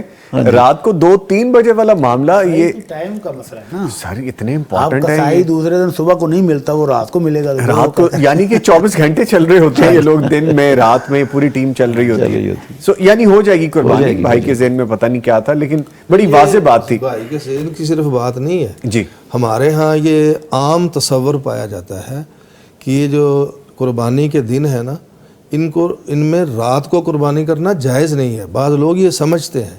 اچھا ایسا اسکول آف تھاٹ بھی ہے, اسی لیے انہوں نے سوال کیا ہے. لوگوں کے ذہن میں یہ بات موجود ہے کہ قربانی کے دن جو ہیں وہ صرف غروب آفتاب تک قربانی ہو سکتی ہے 3 یا 4 دن میں. حدیث کے مطابق تو 4 دن ہے جیسے مفتی صاحب نے فرمایا. تو وہ سمجھتے ہیں کہ رات کی تاریکی میں سورج غروب ہونے, انہوں نے لفظ بھی استعمال کیا طلوع آفتاب, سورج کے طلوع ہونے. ہمارے ہاں یہ احساس پایا جاتا ہے یا تصور پایا جاتا ہے کہ غروب آفتاب کے بعد طلوع آفتاب سے پہلے رات کی تاریکی میں قربانی کرنا جائز نہیں ہے. ہم اپنے بھائی کے سامنے اس امر کی وضاحت کرنا چاہتے ہیں اور لوگوں کے سامنے بھی کہ ایسا کوئی مسئلہ نہیں ہے. یہ افضل غیر افضل کی بات جیسا مفتی صاحب نے بتائی وہ اپنی جگہ پر ہے, لیکن جس طرح ان 4 دنوں میں سورج کی روشنی میں قربانی کرنا جائز ہے, اسی طرح رات کے اوقات میں بھی قربانی کرنا جائز ہے. اور اس کے ثواب میں کوئی فرق نہیں آتا. ٹھیک ہے. اچھا مفتی صاحب یہ فرمائیے گا کہ کیا قربانی سے پہلے توبہ کرنا شرط ہے, اس بارے میں کوئی شرعی رہنمائی ہے؟ یہ آج 2 چیزیں مکس کیوں کر رہے ہیں؟ ہاں جی, وہ اس لیے کہ ایک کے ساتھ دوسرا بھی مل جائے نا, ایک کے ساتھ توبہ تو پروفیسر صاحب ابھی فرما رہے تھے کہ توبہ تو مستقل عبادت ہے جی, وہ تو 24 گھنٹے آپ جاری رکھیں. ٹھیک ہے. اللہ تعالیٰ توفیق دے تو استغفار کرتے رہیں. ٹھیک ہے. بخشش کلمات زبان پر رہنے چاہیے, لیکن قربانی کے ساتھ اس کی اٹیچمنٹ نہیں ہے. قربانی تو اللہ تعالیٰ کی ایک مستقل عبادت ہے, اس کو آپ قربانی کے کریں, اور توبہ تو آپ اس سے پہلے بھی کریں بعد میں بھی کریں, کرتے رہیں ہر وقت, اللہ تعالیٰ قبول فرمائے. ٹھیک ہے. مفتی صاحب یہ فرمائے گا کہ جو 10 ذوالحجہ میں کی جانے والی توبہ کو حج اور عمرے کے ثواب سے تشبیہ دی جا سکتی ہے؟ 10 ذوالحجہ میں کیے جانے والا ہر نیک عمل جی, اس کی تشبیہ سال کے باقی دنوں کے اسی عمل کے ساتھ ہے، اچھا اسی عمل کے ساتھ ہے. صحیح. اس کی تشبیہ حج اور عمرے کے ساتھ نہیں ہے. یہ نہیں ہم کہہ سکتے کہ ان دنوں میں توبہ کرنا وہ عمرے کے برابر ہے یا حج کے برابر ہے یا جو ہے نا ان سے افضل ہے، یہ اللہ کو حج اور عمرے سے زیادہ پیاری ہے، یہ نہیں کہہ سکتے. یہ خاص طور پہ توبہ کے حوالے سے ہم بات کر رہے ہیں. نہیں، سارے اعمال کے حوالے سے سارے اعمال. اچھا میں وضاحت کرتا ہوں. اب کوئی بندہ یہ کہے کہ ان دنوں میں نفلی نماز پڑھنا، مثال تو نفل پڑھنا، یہ عام دنوں کے فرض نمازوں سے زیادہ اللہ کو پیارے ہیں، نہیں ہے، کوئی ایسی بات نہیں ہے، حدیث میں یہ نہیں ہے. عام دنوں کے فرض ہوں یا ان دنوں کے فرض ہوں، یہ موازنہ مقابلہ ان کا ہے. عام دنوں کے نوافل اور ان دنوں کے نوافل کا مقابلہ ہے. آپ کو شروع میں حدیث سنائی تھی پروفیسر صاحب نے، حدیث قدسی صحیح بخاری کی کہ لا یزال یتقرب الی العبد بالنوافل حتی احبہ، اس کے شروع والے لفظ ہیں کہ سب سے زیادہ بندہ جو میرا تقرب حاصل کرتا ہے نا وہ ان چیزوں سے کرتا ہے جو میں نے اپنے بندوں پر فرض کیے. تو عام دنوں کے فرض ان دنوں کے نفلوں سے اللہ کو زیادہ پیارے ہیں. یہ نہیں کہہ سکتے ان دنوں میں ہم تسبیح پھیر لیں اور عام دنوں کی نمازوں سے وہ فرض نمازوں سے زیادہ افضل ہو گئی. یہ بڑی ویل ڈیفائنڈ قسم کی بات ہے کہ فرض فرض ہی ہیں، نوافل ہی ہیں، عبادات ہی ہیں. ہر عمل کا مقابلہ اسی عمل کے ساتھ ہے دوسرے دنوں میں. ٹھیک ہے. مثلا صدقہ خیرات ہے جی، تو ہم یہ نہیں کہہ سکتے کہ ان دنوں میں صدقہ خیرات کرنا یہ رمضان کے روزے رکھنے سے افضل ہے. بھائی رمضان کا روزہ فرض ہے، ان دنوں میں صدقہ خیرات ہے، یہ نفل عبادت ہے. ٹھیک ہے. تو نفل جو ہے نا وہ فرض سے افضل نہیں ہوتے. ٹھیک ہے. جیسا میں نے پہلے اشارہ کیا نا دوران گفتگو کہ ہمارے ہاں یہ عجیب مزاج بن گیا ہے کہ ہم عبادات میں بھی تقابل شروع کر دیتے ہیں. یہ تقابل کا کوئی فائدہ نہیں ہے، نہ یہ کرنا چاہیے. ہر عمل کی، ہر نیکی کی اپنی اہمیت ہے، جی، اس کی افادیت ہے، اس کی حیثیت ہے، اس کو اسی درجے پر رکھنا چاہیے. جیسا مفتی نے فرمایا کہ اب نوافل کا فرائض کے ساتھ کیا تقابل ہے. جی، وہ فرض ہے، یہ نفل ہے. اس لیے ان باتوں کو جو ہے نا خیال رکھنا چاہیے اور تقابل نہیں کرنا چاہیے. عبادات میں ہر عبادت کا اپنا درجہ ہے، وہ کرنا چاہیے ہمیں. ٹھیک ہے. میں حافظ فیصلہ آباد سے کال کریں. جی شکریہ آپ نے کال کی. فرمائیے کیا سوال ہے آپ کا. جی ٹی وی کی آواز بند کر دیں، پھر میری آواز آپ کو پراپر آئے گی. جی جی جی وعلیکم السلام. فرمائیے. کیا حال ہے نوید بھائی؟ جی میں ٹھیک ہوں میری بہن، اللہ کا شکر. کیا سوال ہے آپ کا؟ السلام علیکم بھٹی صاحب. ہم بہت شوق سے روز پروگرام دیکھتے ہیں، میری امی اور ہم سب گھر والے. جی جزاک اللہ، بہت شکریہ بہت شکریہ. جلدی سے سوال پوچھ لیں، لائن آپ کی ڈسکنیکٹ ہونے والی ہے. ہاں جی، وہ نا مجھے سوال یہ کرنا تھا کہ میں نا تھوڑے عرصے پہلے عمرے پہ گئی تھی، جی 8 سال پہلے. تب نا میرا بیٹا 2 سال کا تھا، تو ہم گئے تھے تو یہ چلتا تھا. اچھا. تو اس کے بعد نا اب 8 سال ہو گئے، یہ بالکل ہی یعنی کہ بیماری آہستہ آہستہ ہی، ڈاکٹر کہتے ہیں پیدائشی تھی لیکن 5 سال کے بعد نظر آئی. چلتا نہیں ہے، بالکل کھڑا ہی نہیں ہو پاتا بالکل. جی. تو مجھے لگتا ہے میرے عمرے میں کوئی ادائیگی صحیح نہیں ہوئی. ٹھیک. مجھے علم نہیں تھا دین کا، تو وہ وجہ بنی ہے. اب میں کیا کروں اگر وہ وجہ ہے تو؟ اور اس کے لیے بہت ساری دعائیں کیجیے گا. حفظ کر رہے ہیں مدرسہ میرے پاس ہی، اللہ اس کو مکمل حافظ قرآن بنائے اور دین کا دائی بنائے. آمین آمین آمین. ٹھیک ہے بہن، بیپ آ گئی ہے 2 دفعہ. مجھے لائن آپ کی کسی بھی وقت ڈسکنیکٹ ہو جائے اس سے پہلے میں آپ کو خداحافظ بھی کہہ رہا ہوں. شکریہ آپ نے کال کیا. اللہ تعالیٰ آپ کے بیٹے کو زندگی، صحت اور تندرستی والی لمبی زندگی عطا فرمائے. اس حوالے سے میں مفتی صاحب سے ہی بات کر لیتا ہوں. میں کیوں کر رہا ہوں، وجہ اس کی یہ ہے کہ جب مہمان آتے ہیں اور کبھی کبھی آتے ہیں تو پھر زیادہ تر ان سے بات ہو جائے تو مجھے لگتا ہے کہ یہ گفتگو میں مفتی صاحب کی جانب رکھوں. آپ کی اجازت سے مفتی صاحب. سر پلیز فرمائیے. جی بہن نے یہ سوال کیا ہے کہ میرے عمرے میں کوئی ایسی خلل، کوئی خرابی، کوئی کوتاہی ہو گئی ہے جس کی وجہ سے یہ بچے پر بیماری کا حملہ ہوا ہے. تو ایسی کوئی بات نہیں ہے، نہ ایسا کوئی مسئلہ ہے، نہ ایسا کوئی اشارہ ہے کتاب و سنت میں کہ بندے سے کوئی کمی کوتاہی ہو جائے کسی بھی عبادت میں تو اس کے عوض میں اللہ رب العالمین بندوں پر آزمائشیں اور امتحان اور پریشانی اور مصائب یعنی اس کو سزا دے دیں گے، ایسا نہیں ہے. ایسا نہیں ہے. جی دوسرے کو جی اسلام میں جب بندہ پوری کوشش کرتا ہے کہ میرا عمل کتاب و سنت کے مطابق ہو جائے، اس نے سیکھا بھی ہے, پھر اپنی پوری کوشش بھی کی ہے ہر لحاظ سے, پھر اس کے باوجود اس میں کوئی کمی, اس میں کوئی کوتاہی رہ گئی ہے, کوئی خلل آ گیا تھوڑا بہت, تو اس پر اللہ رب العالمین اپنے بندے کی پکڑ ہی نہیں کرتا. لا یکلف اللہ نفسا الا وسعها فاتقوا اللہ ما استطعتم, یہ اللہ رب العالمین نے قرآن مجید کے اندر ارشاد فرمایا.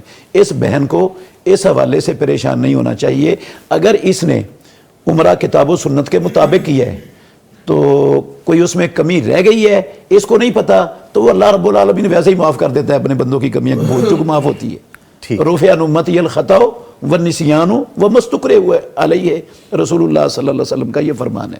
ٹھیک ہے. تو باقی دنیا میں اللہ رب العالمین اپنے بندوں کو آزماتا ہے, یہ اللہ کی سنت ہے.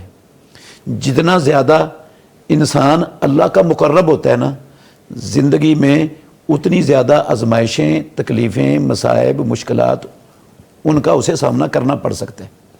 رسول اللہ صلی اللہ علیہ وسلم نے فرمایا اشد الناس بلاء الانبیاء ثم الامثل فالامثل, آزمائشوں میں سب سے زیادہ وہ دنیا میں اللہ کے نبی ہیں, پھر جو نبیوں کے بعد درجہ بدرجہ بلند اللہ کے مقرب ہیں, اس طرح آزمائشیں ان پر آتی ہیں. رسول اللہ صلی اللہ علیہ وسلم کا یہ بھی فرمان ہے صحیح الجامع الصغیر میں, آپ نے فرمایا وَلَقَدْ أُوذِيتُ فِي اللَّهِ وَمَا أُوذِيَ أَحَدٌ وَلَقَدْ أُخِفْتُ فِي اللَّهِ وَمَا أُخِيفَ أَحَدٌ, مجھے اللہ میں, اللہ کی راہ میں, اللہ کی خاطر اتنی ایذائیں دی گئیں, آسمان کے نیچے رب کی زمین پر اتنی ایذائیں کسی کو دی نہیں گئیں, کیونکہ سب سے زیادہ مقرب تھے رسول اللہ صلی اللہ علیہ وسلم اللہ رب العالمین کے, اور جتنا زیادہ مقرب ہوتا ہے بندہ اتنی زیادہ آزمائشیں اس پر آ سکتی ہیں. تو آزمائش اپنے جسم میں بھی آ سکتی ہے, آزمائش اولاد میں بھی آ سکتی ہے, آزمائش مال میں بھی آ سکتی ہے, آزمائش کسی چیز میں بھی آ سکتی ہے. تو یہ آزمائش بھی ہو سکتی ہے. اور جب مومن پر آزمائش آتی ہے نا, چاہے مال میں آئے, چاہے اولاد میں آئے, چاہے جان میں آئے, اللہ اس کے لیے اس میں خیر رکھ دیتے. صحیح مسلم میں حدیث ہے, رسول اللہ صلی اللہ علیہ وسلم نے فرمایا عجبا لامر المومن, مومن کا معاملہ بڑا ہی عجیب ہے.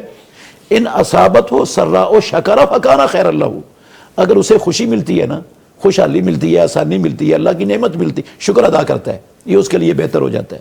وَإِنْ أَصَابَتْهُ الضَّرَّاءُ صَبَرَ فَكَانَ خَيْرًا لَهُ, اگر اس کو تکلیف پہنچتی ہے تو اس پر وہ صبر کرتا ہے تو یہ بھی اس کے لیے بہتر بن جاتا ہے. اللہ اس سے اس کے گناہ معاف کر دیتا ہے, درجے بلند کر دیتا ہے. تو یہ تو وَلَيْسَ ذَلِكَ لِأَحَدٍ إِلَّا لِلْمُؤْمِنِ, امام الانبیاء نے فرمایا یہ مومن کے سوا کسی کو یہ شرف حاصل ہے ہی نہیں کائنات میں, یہ صرف مومن کی شان ہے.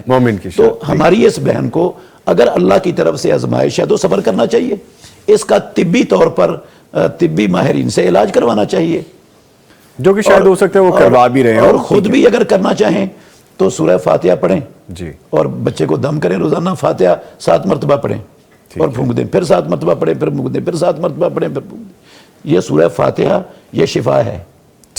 اور بڑے بڑے جو ہے نا ایسی بیماریوں کی شفا اللہ رب العالمین نے اس کو بنایا ہے کہ بندے کی عقل دنگ رہ جاتی.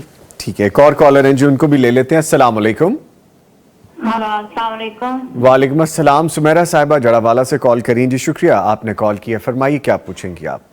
میں نے یہ پوچھنا تھا کہ اگر سر پہ دوپٹہ نہ ہو تو پھر بھی کوئی تلاوت, کوئی قرآن پاک کی آیت پڑھ سکتے ہیں؟ اچھا جی ٹھیک ہے, بہت شکریہ آپ نے کال کی, میں جواب لیتا ہوں. مفتی صاحب جواب دیجئے.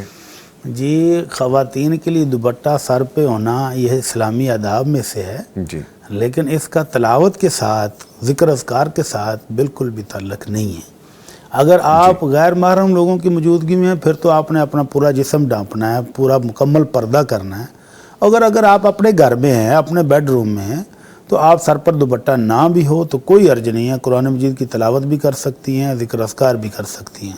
لیکن اگر آپ دوپٹہ لے کر پورے اسلامی آداب کے ساتھ اچھے طریقے سے بیٹھ کر کریں تلاوت تو اچھا ہے.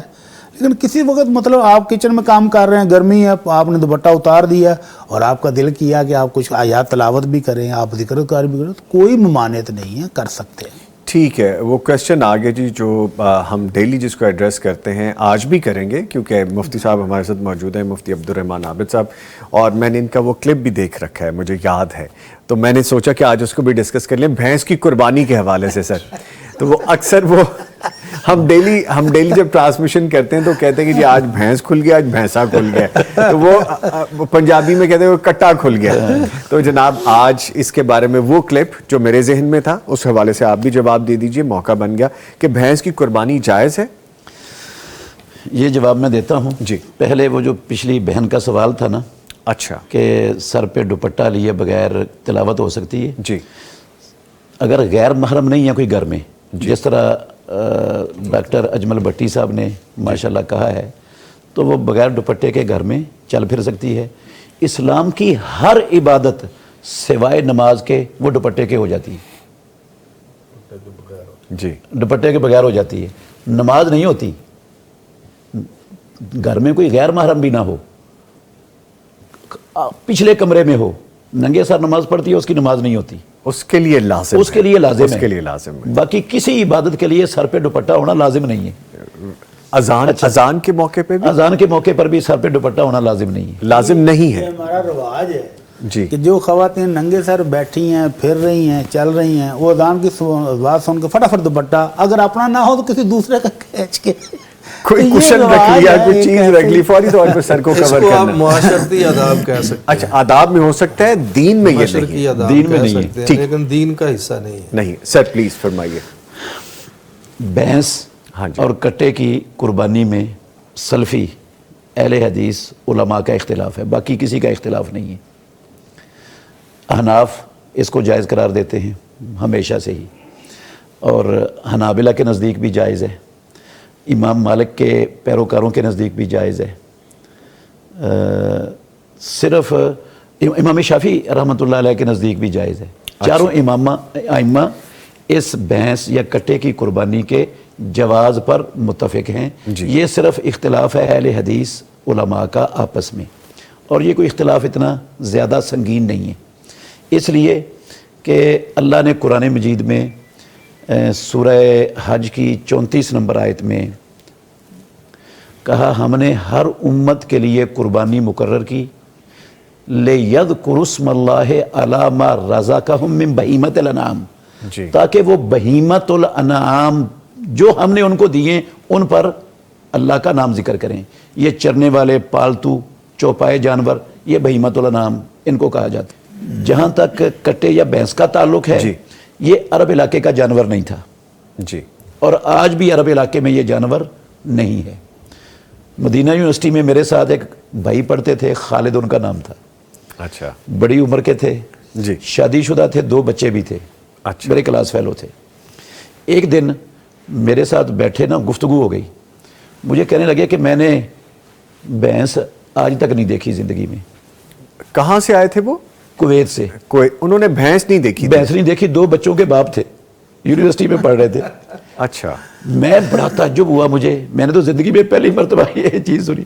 میں نے یہ سمجھا شاید بھائی میرے ساتھ مذاق کر رہے ہیں. میں نے کہا آپ مذاق کر رہے ہو؟ کہتا اللہ کی قسم میں نے زندگی میں بھینس نہیں دیکھی.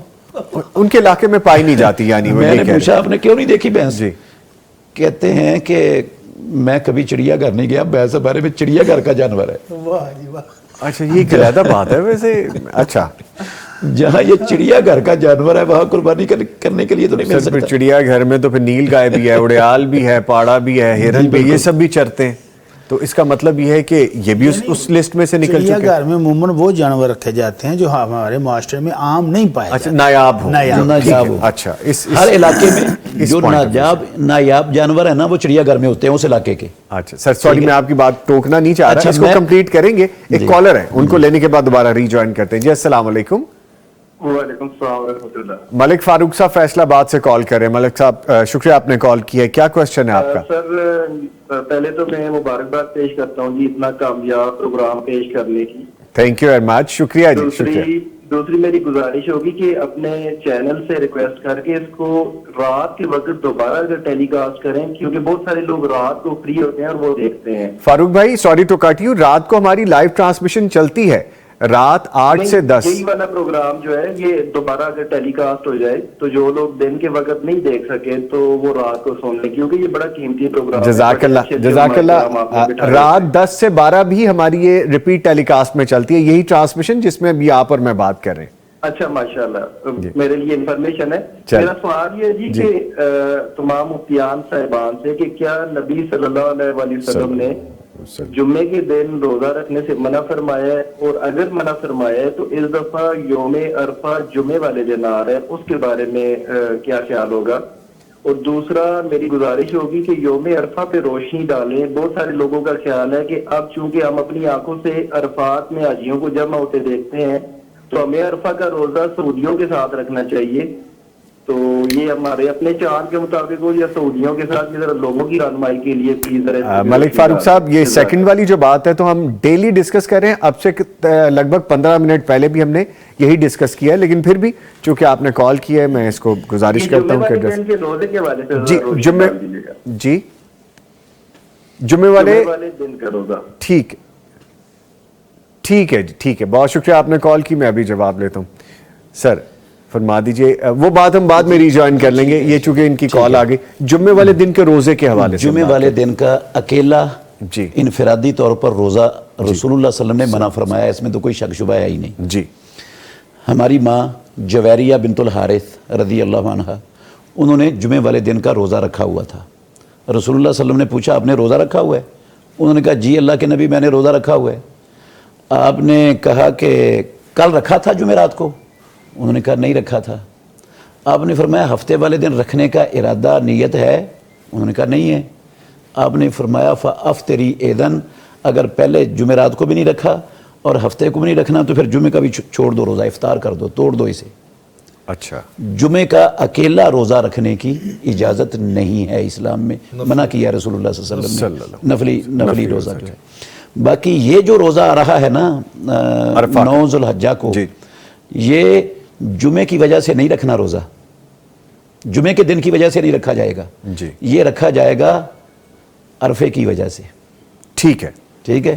جمعے کا روزہ جمعے کے دن کی وجہ سے رکھنا غلط ہے جی اکیلا, اور اگر عرفے کی وجہ سے رکھتے ہیں تو وہ جمعے کی وجہ سے نہیں رکھا گیا, وہ عرفے کی وجہ سے رکھا گیا ہے. اور عرفے کا روزہ ایک دن کا اکیلا منفرد ہو سکتا ہے جی. اور ویسے اگر کسی کو تسلی نہیں ہوتی اس بات پر تو وہ جمعرات کا بھی ساتھ ملا لے, 2 رکھ لے.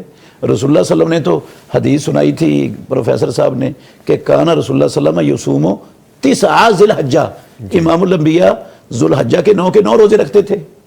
تو سارے روزے بھی رکھے جا سکتے ہیں, 9 کے 9 بھی رکھے جا سکتے ہیں. باقی جس آپ نے فرمایا کہ جمعرات, جمعہ, ہفتہ, پھر آپ کو ملا لینا چاہیے. باقی یہ جو روزہ ہے یہ ہے خاص طور پہ عرفے کا روزہ, عرفہ کے حوالے سے. ٹھیک ہے. اچھا سر پروفیسر صاحب, بڑی دیر سے آپ ہماری گفتگو سن رہے ہیں, شامل ہو جائیے اس میں. مستفید ہو رہا ہے. جزاک اللہ, ہمیں بھی مستفید کیجئے تھوڑا سا. فرمائیے گا کہ قرآن کریم میں جن اقوام پر عذاب نازل ہوا ان کی انکار توبہ کے اسباب کیا تھے؟ پہلی قوموں پر جو اللہ تعالیٰ کے عذاب آئے ہیں ان کی کئی وجوہات ہیں جی, جو قرآن مجید نے ذکر فرمائی. اس میں بنیادی چیز جو سب میں مشترکہ ہے وہ شرک ہے. پھر اس کے بعد بددیانتی ہے, خیانت ہے, ناپ تول میں کمی ہے, اور غیر فطری فعل ہے. اس طرح کے کئی عوامل اور گناہ قرآن مجید نے ذکر کیے ہیں جن کی وجہ سے پہلی قوموں پر اللہ تعالیٰ نے عذاب نازل فرمائے. اب چاہیے تو یہ تھا اللہ کے احکام کے مطابق کہ وہ قومیں انبیاء کی دعوت کو قبول کرتی اور اپنے عقائد اور اعمال کی اصلاح کر کے توبہ استغفار کر کے اللہ تعالیٰ کے عذاب سے بچ جاتی اور نجات و فلاح حاصل کرتی. لیکن وہ اپنے غلط عقائد اور غلط اعمال پر ڈٹی رہی مضبوطی سے. انبیاء کی دعوت کا انہوں نے انکار کیا جی. اور انبیاء کرام کی دعوت میں سورہ ہود کے اندر بھی اور سورہ اعراف کے اندر بھی یہ بنیادی چیز بیان کی گئی ہے کہ انہوں نے اپنی قوموں کو جہاں توحید کی دعوت دی, نیک اعمال کی دعوت دی, وہاں یہ بھی کہا کہ یا قوم استغفروا ربکم ثم توبوا الیہ, جی, کہ اے ہماری قوم اپنے رب سے بخشش طلب کرو, مغفرت کا مطالبہ کرو اور اس کی طرف رجوع کرو, یعنی توبہ کرو. تو جب قوموں نے شرک سے انکار کر دیا, بد اعمال سے, برے افعال سے انکار کر دیا اور توبہ استغفار سے انکار کر دیا, اس کی وجہ جو آپ نے سوال کیا کہ اس کی وجہ کیا ہے، وجہ اصل میں ان کا تکبر ہے، اپنی رائے پر اڑے رہنا ہے، اور اپنے آباء و اجداد، قرآن مجید نے یہ بار بار ذکر کیا ہے کہ رسول اکرم کے زمانہ مبارکہ میں بھی اور پہلے انبیاء کرام کے زمانوں میں بھی انبیاء کی دعوت کے جواب میں قوموں نے یہی کہا تھا کہ ما وجدنا علیہ آباءنا، جی ہم تو وہی کام کریں گے جی جس پر ہم نے اپنے آباء و اجداد کو پایا ہے، ما الفینا علیہ آبانا، جو ہمارے باپ دادا کرتے آئے ہم تو وہی کریں گے، ہم اپنے باپ دادا کے رسموں و رواجوں کو، طریقوں کو چھوڑ نہیں سکتے۔ تو ان کی ہٹ دھرمی، ضد اور تعصب کی ایک بہت بڑی وجہ جو ہے وہ آباء و اجداد کے طریقے پر چلنے کا عزم ہے۔ ایک تو شرک یعنی توحید سے انکار، اور توبہ استغفار سے انکار، جی، اور اپنے آباء و اجداد کے غلط طریقوں پر اصرار۔ ایک ہے آباء و اجداد کا اچھا طریقہ ہے، اسلامی تعلیمات کے مطابق ہے، اس پر تو چلنا چاہیے، جیسا کہ یوسف علیہ السلام نے کہا تھا وَاتَّبَعْتُ مِلَّةَ آبَاءِ ابراہیم و اسحاق، میں اپنے باپ دادا ابراہیم اور اسحاق کی ملت اور ان کے دین کی پیروی کرتا ہوں، یہ تو ٹھیک ہے۔ لیکن اگر اللہ تعالیٰ نے قرآن مجید میں فرمایا اَوَلَوْ كَانَ آبَاؤُهُمْ لَا يَعْقِلُونَ شَيْئًا وَلَا يَهْتَدُونَ، اگر ان لوگوں کے ماں باپ صاحب عقل نہیں تھے، صاحب ہدایت نہیں تھے، تو یہ پھر بھی ان کے طریقے پر چلنے کی کوشش کریں گے۔ یعنی اگر آباء و اجداد کا طریقہ کفریہ ہے، شرکیہ ہے، بدعیہ ہے، ناجائز ہے، غیر شرعی ہے، غیر اسلامی ہے، اللہ کے احکام کے مطابق نہیں ہے، تو اسے ترک کر دینا چاہیے۔ ٹھیک ہے۔ تو اس لیے ان کے جو آپ کہہ رہے ہیں کہ وجہ کیا ہے، میں سمجھتا ہوں کہ قرآن و سنت کے مطابق اس کی بنیادی وجہ ایک تو شرک کا ارتکاب ہے، دوسرا توبہ استغفار سے انکار ہے، اور تیسرا ان کی بدعمالیاں ہیں جن کی وجہ سے ان پر عذاب آیا ہے۔ اگر وہ توبہ کر لیتے، انبیاء کی دعوت کو قبول کر لیتے اور حلقہ اسلام میں داخل ہو جاتے تو یقیناً وہ عذاب سے بچ سکتے تھے۔ اور قرآن مجید نے یہ بھی بیان کیا، جہاں قوموں کے تباہی اور بربادی اور عذاب کا ذکر ہے نا، اس کے ساتھ ہی ان لوگوں کو وَنَجَّيْنَاهُ وَمَعَهُ، وہ لوگ جنہوں نے اپنے دور کے انبیاء کی دعوت کو قبول کیا، توبہ استغفار کی، ان کو اللہ نے نجات دے دی، ان کو بچایا۔ جیسے نوح علیہ السلام کا مشہور واقعہ ہے کہ جو صاحب ایمان لوگ تھے ان پر وہ کشتی میں سوار ہو گئے، ٹھیک، اور دوسرے کئی انبیاء کے واقعات قرآن مجید میں ہیں۔ ٹھیک ہے سر، تھینک یو ویری مچ سر۔ وہ بات بیچ میں رہ گئی تھی اور میرے ذہن میں ہے کہ ہم اس کو ریوائیو کر لیں دوبارہ ایک دفعہ، کہ بھینس یا بھینسا یا کٹا جس کو آج ہم کہتے ہیں، کہ اس کی قربانی جائز ہے؟ اس کا جواب مکمل کرنے سے پہلے میں وہ ملک صاحب جو فاروق صاحب کا سوال تھا نا، اس کے دوسرے حصے کی تھوڑی سی وضاحت کرنا چاہتا ہوں، روزے کے حوالے سے۔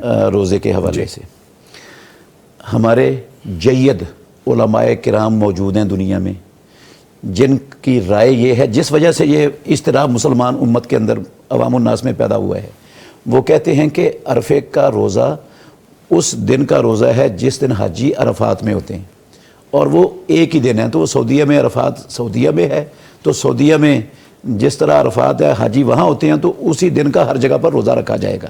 اس وجہ سے یہ لوگ پریشان ہیں اور مختلف سوال وہ کرتے رہتے ہیں ہر وقت۔ اس حوالے سے میں تھوڑی سی یہ وضاحت کرنا چاہتا ہوں کہ یہ عرفے کا جو فضیلت ہے نا، یہ ساری دنیا کے مسلمانوں کے لیے ہے، یہ صرف سعودی عرب والوں کے لیے یا ان کے قریب ملکوں والوں کے لیے نہیں ہے۔ اگر دو تین چیزیں ہیں جو دیکھنے غور کرنے والی ہیں، سمجھنے والی ہیں۔ پہلی چیز یہ ہے کہ جو اگر ہم یہ کہیں کہ جب حاجی عرفات میں ہوتے ہیں اس کا نام عرفہ ہے، تو حاجیوں کے عرفات میں ہونے کا مسنون وقت وہ ہے زوال کے بعد سے لے کر سورج کے غروب ہونے تک۔ تو اگر حاجیوں کے عرفات میں ہونے کے مسنون وقت کو دیکھیں تو پھر تو روزہ حاجیوں کے عرفے میں ہونے کا وہ مسنون وقت ہے، روزہ صرف اتنے کا ہونا چاہیے، جبکہ اس کا کوئی بھی قائل نہیں ہے کہ اتنے کا روزہ ہو، اتنا روزہ نہیں ہوتا، ظہر سے مغرب تک۔ ہاں جی۔ اور دوسری بات یہ ہے، جب حاجی میدان عرفات میں ہوتے ہیں اس وقت امریکہ میں رات ہوتی ہے، تو امریکہ کے مسلمانوں کا وہ یوم عرفہ کدھر گیا؟ وہ کون سا دن کا یوم عرفہ کا روزہ رکھیں گے؟ وہ پہلے میں رکھیں گے یا بعد میں رکھیں گے؟ وہ تو پھر بالکل اور پھر چینج ہو گیا۔ ایک یہ بھی غور طلب چیز ہے سمجھنے کے لیے کہ جب حاجی میدان عرفات میں ہوتے ہیں، دنیا کے بعض خطوں میں اس دن عید ہوتی ہے، تو ان کا روزہ کدھر جائے گا؟ ٹھیک ہے۔ وہ تو عید والے دن تو روزہ رکھنا جائز نہیں اسلام میں. ٹھیک ہو گیا. اور حاجی اس وقت عرفات میں ہے. Very well explained. ٹھیک ہے. ایک چھوٹی سی آخری وجہ یہ ہے جی کہ ہمارا پاکستان کا اور سعودی عرب کا سورج کے غروب ہونے کا 2 گھنٹے کا فرق ہے. ادھر حاجی میدان عرفات میں ہوتے ہیں, ایک بھی حاجی نہیں نکلا ہوتا میدان عرفات سے, اور ہم روزہ چھوڑ کے جو ہے نا وہ کھا پی چکے ہوتے ہیں 2 گھنٹے پہلے عشاء کی نماز کا. بالکل ٹھیک ہے. ٹھیک ہے. تو یہ ہم نے بھی روزہ تو وہ نہیں رکھا پھر. اس لیے جو راجے قول ہے نا وہ یہی ہے کہ ساری دنیا میں یوم عرفہ 9 ذو الحجہ کا نام ہے. ٹھیک ہو گیا. ٹھیک ہو گیا, ہم نے اس کو کلیئر کر لیا. باقی بھینس کی قربانی کے حوالے سے بہیمت الانعام کی قربانی اللہ نے ہر امت کے لیے مقرر کی, اور بہیمت الانعام میں بھینس اور کٹا یہ بھی شامل ہے. اور اس کو خارج کرنے والی بہیمت الانعام سے نہ کوئی قرآن کی آیت ہے اور نہ کوئی پیارے پیغمبر محمد الرسول اللہ صلی اللہ علیہ وسلم کی سنت ہے. ایک بات. دوسری بات یہ ہے کہ سب احادیث میں جن میں قربانی کے جانوروں کے نام آئے ہیں نا, ان میں گائے کا نام بھی آیا ہے, البقر. گائے کو البقر کہتے ہیں. جتنی دنیا بھر کی مستند ترین لغت کی کتابیں ہیں, عربی ڈکشنریاں جو ساری دنیا میں معتبر مانی جاتی ہیں, لسان العرب ہے امام ابن منظور الافریقی کی, اسی طرح تاج العروض ہے امام زبیدی کی, موجم مقاییس اللغہ ہے ابن فارس کی.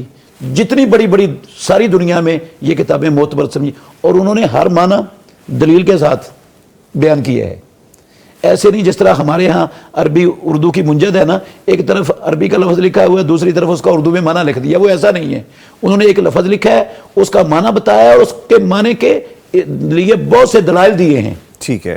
دلائل سے انہوں نے وہ سب کے سب اہل لغت اس بات پر متفق ہیں, الجاموس نوع من البقر. یہ جو جاموس ہے نا یہ بکر کی ہی ایک نوع ہے, بکر جنس ہے. جاموس بھینس کے بارے میں. ہاں جی, جاموس بھینس کو کہتے ہیں عربی میں. کٹا جس کو ہم کہتے ہیں, جس کو ہم کٹا کہتے ہیں. جی. چونکہ یہ رسول اللہ صلی اللہ علیہ وسلم کی زندگی میں عرب علاقے کا وہ بات شروع ہوئی تھی کہ عرب علاقے کا جانور نہیں تھا, اللہ کے نبی کی زندگی میں نہیں تھا, نہ اس کا نام قرآن میں آیا نہ اس کا نام حدیث میں آیا. تو یہ نام پھر لیا کہاں سے, کیسے آیا جاموس نام؟ یہ جب عربوں کو تعارف ہوا نا اس جانور کا, تو انہوں نے فارسی کے لفظ سے یہ جاموس کا لفظ لیا ہے. ٹھیک ہے. جس طرح عربوں, آپ سب جانتے ہیں ہم کہ عرب علاقے میں آم کا پھل نہیں ہے. نبی صلی اللہ علیہ وسلم کے زمانے میں بھی نہیں تھا, قرآن و حدیث میں اس کا نام نہیں ہے کہیں آم کا. اب جب ان کو تعارف ہوا تو نام تو انہوں نے رکھنا تھا. انہوں نے اس کا نام عربی میں رکھا مانجو. اچھا. مانجو کہاں سے لیا بلا انہوں نے؟ مینگو سے. اچھا مانجو. اوکے اوکے ٹھیک ٹھیک. انگلش سے بنا لی. ٹھیک ہے. گاف نہیں ہے نا عربی زبان میں, تو انہوں نے اس کی جگہ پر. اچھا اسی طرح فارسی میں اس کو کہتے ہیں گاؤ میش. جاموس عربی میں اور گاؤ میش فارسی. گاؤ میش انہوں نے گاؤ میش سے جاموس لفظ بنا لیا. اچھا. اور گاؤ اس کے اوپر جو گاؤ کا لفظ ہے اس کا کیا مطلب ہے کہ یہ گاؤ کی قسم ہے, گائے کی قسم, گائے کی قسم ہے یہ. ٹھیک ہے. پھر ہم چونکہ اجمی ہیں, ٹھیک ہے, بکر کا لفظ عربی ہے, اور عربی کے لفظ کا جو معنی میں نے یا آپ نے یا پروفیسر صاحب نے کرنا ہے وہ معتبر ہوگا, یا جو عرب ڈکشنریوں نے دلائل کے ساتھ لکھا ہے وہ معتبر ہوگا. ڈیفینیٹلی عرب ڈکشنری سے آئے گا. عرب ڈکشنری, اور سب عرب ڈکشنری والے اس بات پر متفق ہیں کہ یہ نوع من البقر گائے کی یہ قسم ہے. ہمارے ہاں گایوں کی بے شمار قسمیں. یہ ابھی ہم آ رہے تھے نا تو ہم نے ایک ٹرک دیکھا جس میں وہ یوک آ رہے تھے. اچھا ہاں جی, وہ بھی تو ہے, یوک بھی تو یوک آ رہے تھے, وہ بھی تو گائے کی قسم ہے. وہ بھی گائے کی قسم ہے, حالانکہ اس کی عادت مختلف ہے, وہ گرمی میں رہ بھی نہیں سکتا جی, وہ سرد علاقوں کا جانور ہے, اس کی شکل بھی مختلف ہے, قد بھی مختلف ہے, کوئی بھی کسی کو اختلاف نہیں ہے اس کی قربانی میں, اور وہ سب اس کی قربانی کرتے ہیں. ٹھیک ہے. تو جب بھیڑ ہمارے پاس ہے, بکری ہے, حدیث میں شاد کا لفظ آیا ہے, بھیڑ بکری پر بولا جاتا ہے. بھیڑ کی ایک قسم نہیں, بھیڑ کی ہمارے ہاں 70 قسمیں پاکستان میں پائی جاتی ہیں. بہت سی تو ہم دیکھتے ہیں 70 قسمیں پائی جاتی ہیں. ان کی شکلیں مختلف ہیں, ان کی عادات مختلف ہیں, ان کا جو ہے نا وہ دودھ کے ذائقے مختلف ہیں, سب کچھ مختلف ہونے کے باوجود ایک لفظ میں ساری قسمیں آ گئی. وہ بھیڑ میں آ گئی, وہ بھیڑ میں آ گئی. تو یہ گائے, اس میں گائے کے لفظ میں جاموس کیوں نہیں آتی؟ جاموس پہ کیوں اتنا واویلا ہوتا ہے اور کیوں اس کو اتنا ڈسکس کیا جاتا ہے؟ بس اس لیے کیا جاتا ہے. ہمارے ہاں یہ جو تصور ہے نا بہت بڑی یہ بات سمجھنے والی, ہمارے علماء یہ کہتے ہیں کہ رسول مکرم صلی اللہ علیہ وسلم نے اور صحابہ نے کٹے کی قربانی نہیں کی، اس لیے جائز نہیں ہے۔ ہم کہتے ہیں بالکل ٹھیک آپ نے کہا کہ کٹے کی قربانی رسول اللہ صلی اللہ علیہ وسلم نے نہیں کی اور صحابہ نے نہیں کی، تو کٹے کا گوشت بھی رسول اللہ صلی اللہ علیہ وسلم نے نہیں کھایا، صحابہ نے نہیں کھایا، تو وہ بھی پھر کھانا چھوڑ دینا چاہیے۔ ٹھیک ہے۔ اچھا بھینس کا دودھ نہ رسول اللہ صلی اللہ علیہ وسلم نے پیا نہ صحابہ نے پیا، تو ہم کیوں پیتے ہیں بھینس کا دودھ؟ ہم تو گائے کے دودھ سے بھی بھینس کے دودھ کو ترجیح دیتے ہیں۔ ہاں جی، اور وہ ہمارے معاشرے میں گوالے کے پاس جائیں تو ساری کالی بھینسیں ہی آپ کو ملتی ہیں، گائے تو بڑی نہ ہونے کے برابر۔ لے جی، یہ گفتگو ایک لمبا سلسلہ لے گئی، لیکن چونکہ اس کو واضح کرنا ضروری تھا تو آج ہم نے روایت برقرار رکھتے ہوئے اپنی ٹرانسمیشن کی، پھر اس کو ڈسکس کر لیا۔ ٹھیک ہے جی، آگے بڑھتے ہیں۔ ایک سوال میں مفتی صاحب سے کر لیتا ہوں۔ اچھا، اس میں یہ ہے، میں معذرت چاہوں گا مداخلت کی۔ مفتی صاحب نے بہت اچھا بیان فرمایا ہے، لیکن یک طرفہ دلائل ذکر فرمائے۔ کیا ہی بہتر ہوتا کہ آپ جو لوگ اس کے جواز کے قائل نہیں ہیں، وہ بھی ہمارے بزرگ ہیں، ہمارے علماء ہیں، ہمارے مفتی حضرات ہیں، ہمارے اکابر ہیں، ان کے دلائل کا بھی ذکر کر دیا جاتا تو زیادہ بہتر تھا، تاکہ سامعین و ناظرین کو فیصلہ کرنے میں کچھ آسانی ہو جاتی۔ ٹھیک ہے، چونکہ وقت نہیں ہے اس لیے میں تفصیل میں نہیں جاتا۔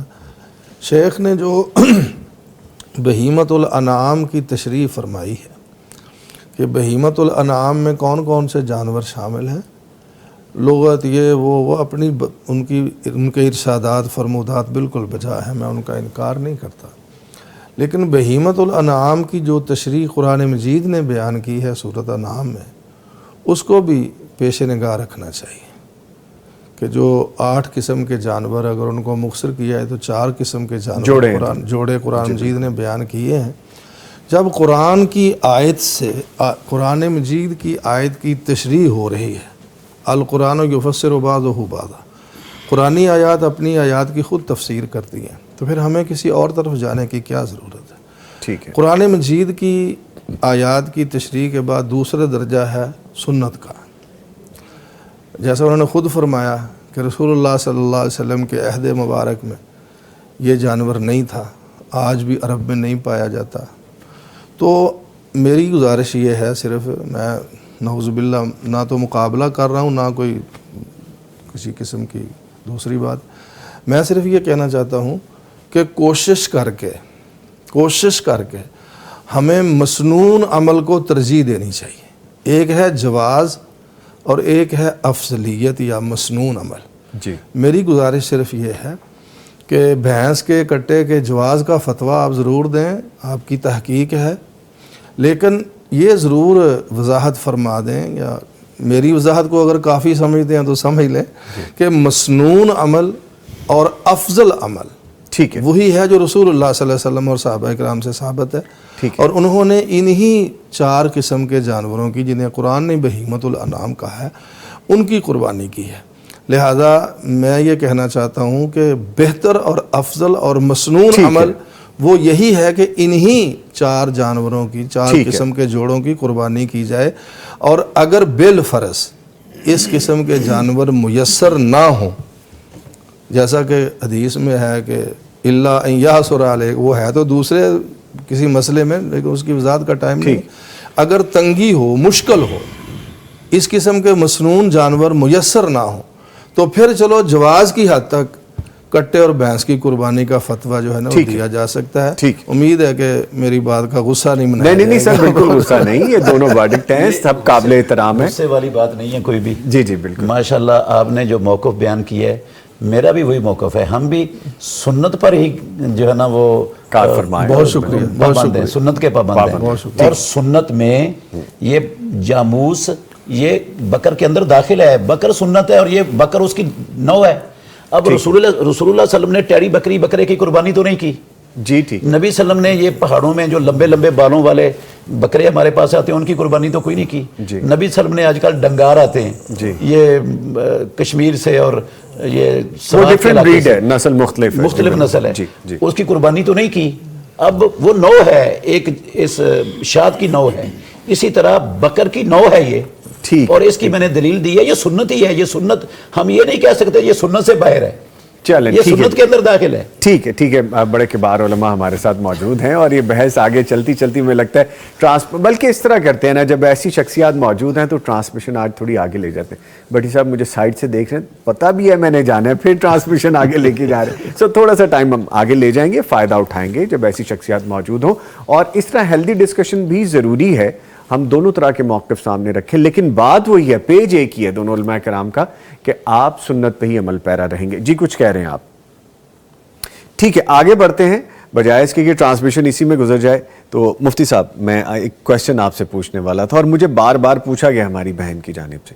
نرگس ہماری بہن ہے, ہمیں روٹین میں لکھتی ہیں, ہماری ویور ہیں, سلام کہہ رہی ہیں جی ہم سب کو. جی وعلیکم السلام. اور کہتی ہیں بھائی سوال ہے کہ کفن کو آب زمزم سے دھو کر رکھنا کیا درست ہے؟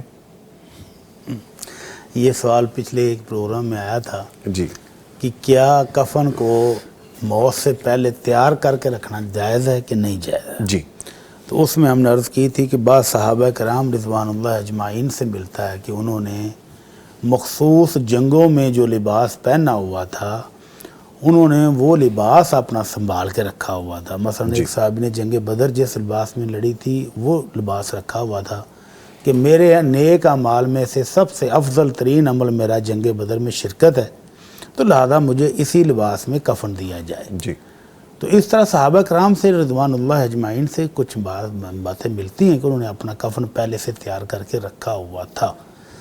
اب زمزم کے ساتھ دھونے کے بارے میں میرے علم میں کوئی ایسی بات نہیں کہ صحابہ کرام نے ایسا تکلف کیا ہو, حالانکہ اس وقت ان کے پاس کنواں بھی اوپن تھا. اب تو ہمیں زمزم کا پانی بھی بڑی مشکل سے ملتا ہے. ہاں جی. اس وقت کنواں بھی اوپن تھا اور پانی بھی وافر تھا, ہر چیز تھی. تو اس طرح کے تکلفات صحابہ کرام نے کم از کم میرے علم کے مطابق نہیں ہے. لیکن اگر کوئی دھو لے تو بابرکت پانی دھو کے لے آئے, اگر اس کو پانی میسر ہے تو اس کو دھو کے ساتھ رکھ لے. خشک ہو جائے. ہاں جی وہ جی جی پلیز پلیز پلیز. سوال بہت اچھا ہے جی جس نے بھی کیا ہے بہن نے. ہاں جی. اصل چیز جو ہے نا جس کا مرنے کے بعد انسان کو فائدہ ہونا ہے وہ ہیں اس کے نیک اعمال. اعمال نیک. عقیدے کی درستگی. اگر عقیدے میں شرک ہے, اگر نماز نہیں ہے تو پھر آب زمزم سے بھی دھو لیں اور میت کو آب زمزم سے پوری میت کو غسل بھی دے دیں, تو ایک ذرہ فائدہ اس میت کو اس کا نہیں ہونا.